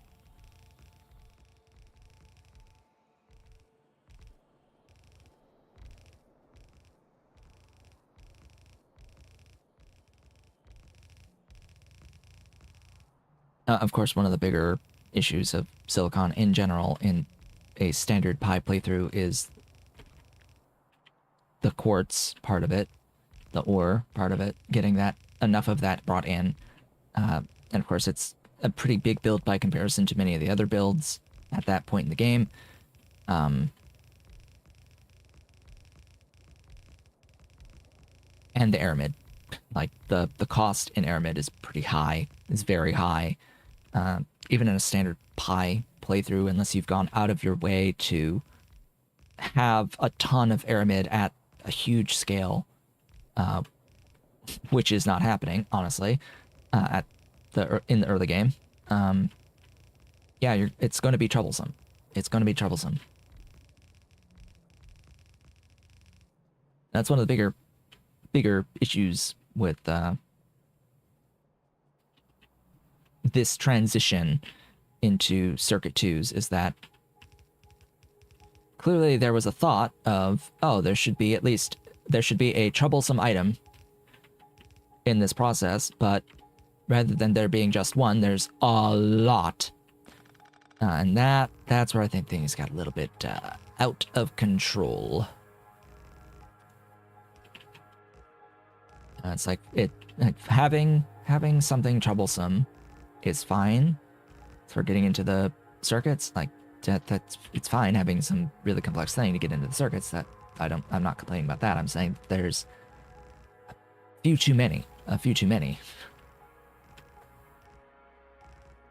it's fine having one, a couple, even a few maybe, but having as many as there are is a bit overwhelming.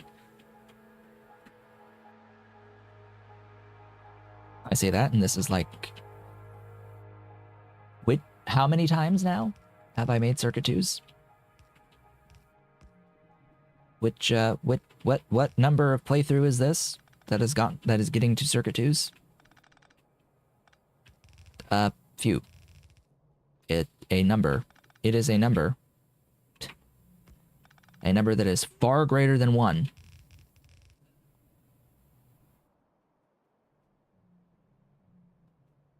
Oh, yeah, that would help.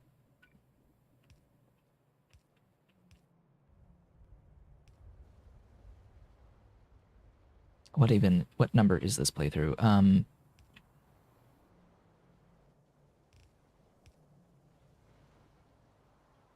Off the Rails, Alien Life 1, Alien Life 2, Alternative Energy. This is the 5th. The 5th playthrough that will finish.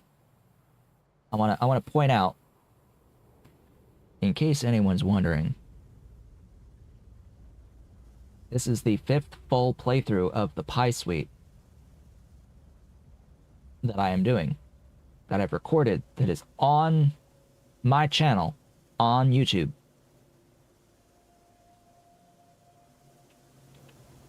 And slash, I streamed a whole bunch of the beginning ones on Twitch as well. I streamed most of it on Twitch as well. But all of the archives of those streams are on my YouTube channel. This is the 5th one. Now, I will say that I did start a playthrough before Pi Alien Life released, and I was calling that one On the Rails, Pyandons on the Rails. That I stopped because I was given early access to Pi Alien Life before it officially released to everyone. As, like, testing. Part of it was to test it and give some feedback for additional features to have for the launch of the thing. And that was incorporated, and there were changes made, and there were updates made, and things were changed and added for the release of Alien Life. I did that playthrough, I completed that playthrough. I started another playthrough after that. Actually, I forget the exact time frame of things, but let's just say there was the On the Rails series that was a follow-up to my Off the Rails series, that my first playthrough, that I stopped to do the Alien Life, the first Alien Life. I also attempted to do PyBlock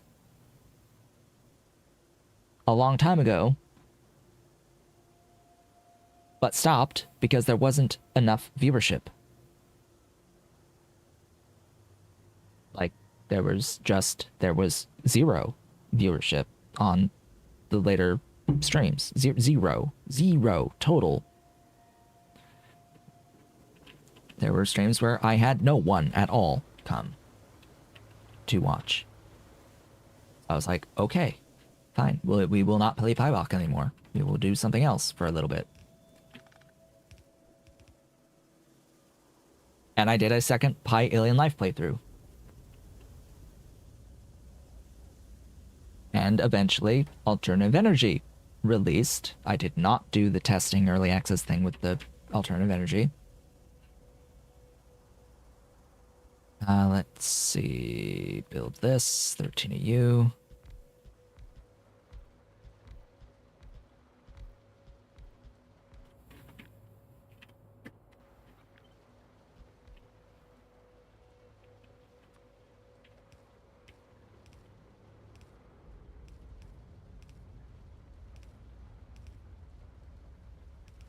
And now we're back to PyBlock.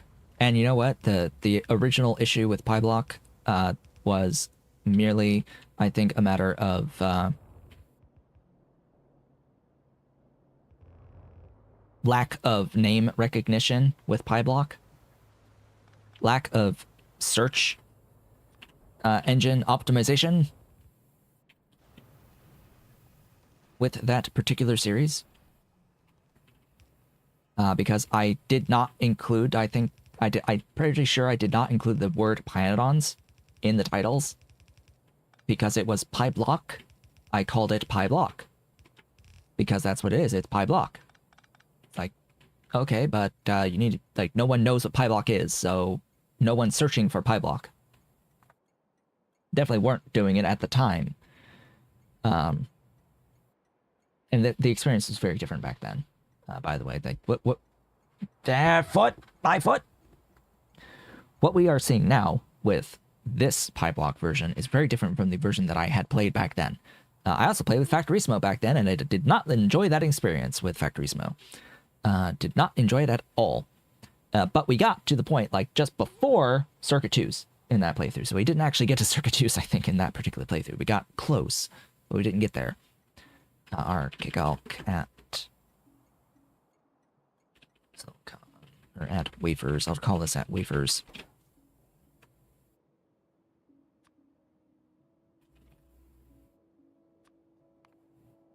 Oh, we have like 5 minutes left. Oh boy.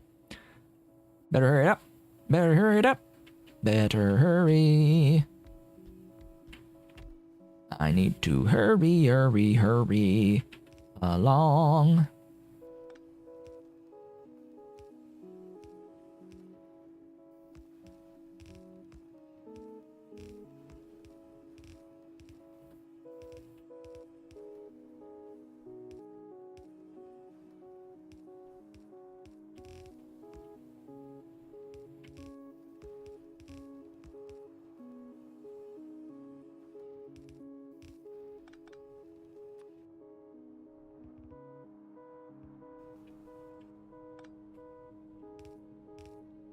Yeah, back then the whole balance was more along the lines of it was more SeaBlock back then than it is now, honestly. Of course, there have been a lot of like alternative energy has changed a lot since then. Like the pi speed in general has changed a lot since back then. But back then, you still had node resources that could spawn on the map. You were guaranteed an iron and a copper to help with the early game. There was a basic mega mine for the iron and for the iron specifically, and I think also for the copper. You had these more basic mega mines that you got access to earlier to help with iron and copper production. The whole thing was based around the concept and the beginning of tar quenching. What currently exists as tar quenching also provided ores back then. And there were two recipes. There was an iron and copper tied ore recipe, and there was a borax and niobium. But the mod added additional recipes that gave like lead tin or lead titanium or something like that. It added more and made it so that you could get all the ores from nothing. Back then. So I don't know what happened with that concept, why that was all thrown out the window, why it was defenestrated. But at some point it was, and now things are different. Very, very different through the other game experience. I'm looking for electrolyzers. I need to, well, I do need to make the hydrogen chloride that's going to exist. I need the hydrogen that's going to exist as well. The 125.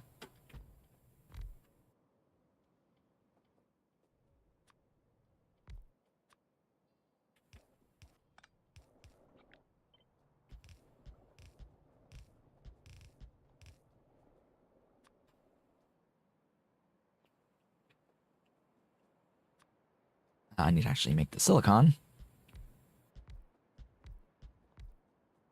Maybe we'll end this with the silicon and we will finish the wafers next time. I think that's what we're gonna do here.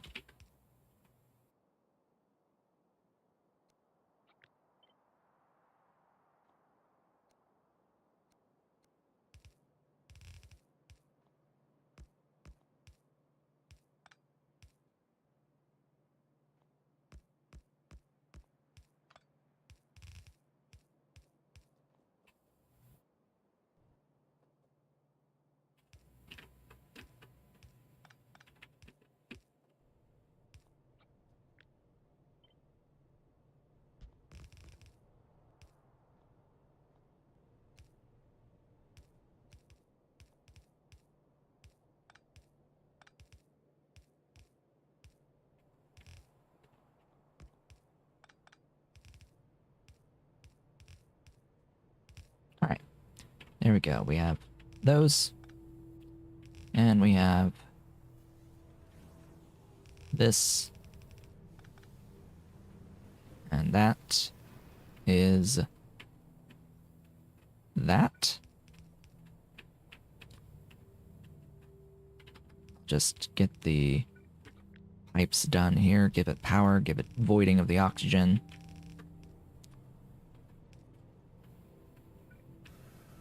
And that's the hydrogen that we'll use. For the moment, though, we have silicon. Huzzah. Unless I just want this to be a silicon factory, in which case I can delete this, and that's a silicon factory. And I can provide the silicon onto the train network.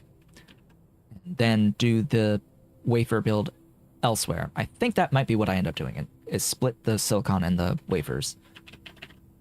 I think I'm going to split silicon from wafers and have silicon be on its own because, yeah, it gets used for NiSi. I'm going to need that for NiSi, and I don't want to repeat myself too much. It's used for a whole bunch of things. So this will actually just be S silicon and D silicon. I'll need to scale it. Definitely, I'll need more of it. I won't need this at all as part of this build, since this is the case. Although it is using a full belt, or it's using, 12 and a half. I could add one more of these and make this 15. Yeah, I think I'll make slight edits to get this to be like using belts of things. It does not need the quartz either, so it can remove the quartz part of it. That can go away. And I can scale this, and this will just be silicon. It won't need any of this. So we can at least say we got into the silicon. And when we come back on Sunday, we're gonna make silicon wafers. That's gonna be what we end up doing. Silicon wafers, and going into the process of getting into the antimony pulp 2 and whatever else I need to do doped silicons. So silicon doping will be the goal of our next stream, folks. Over the course of the day today, we have, of course, gotten into etching solution. And to get into etching solution, we set up vanadium pentoxide. And to get into the vanadium pentoxide, we set up Zippo. Huzzah. We got Zippo into vanadium, into etching solution, and we have now set up silicon. With that, we have reached the end of the stream for the day. Thank you so much for the support during the stream to extend the stream by an extra hour. I would like to thank you all for watching. This has been a Talk to Showboat. If you've enjoyed today's stream, please be sure to do all the social engagement stuff on the platform in which you are viewing.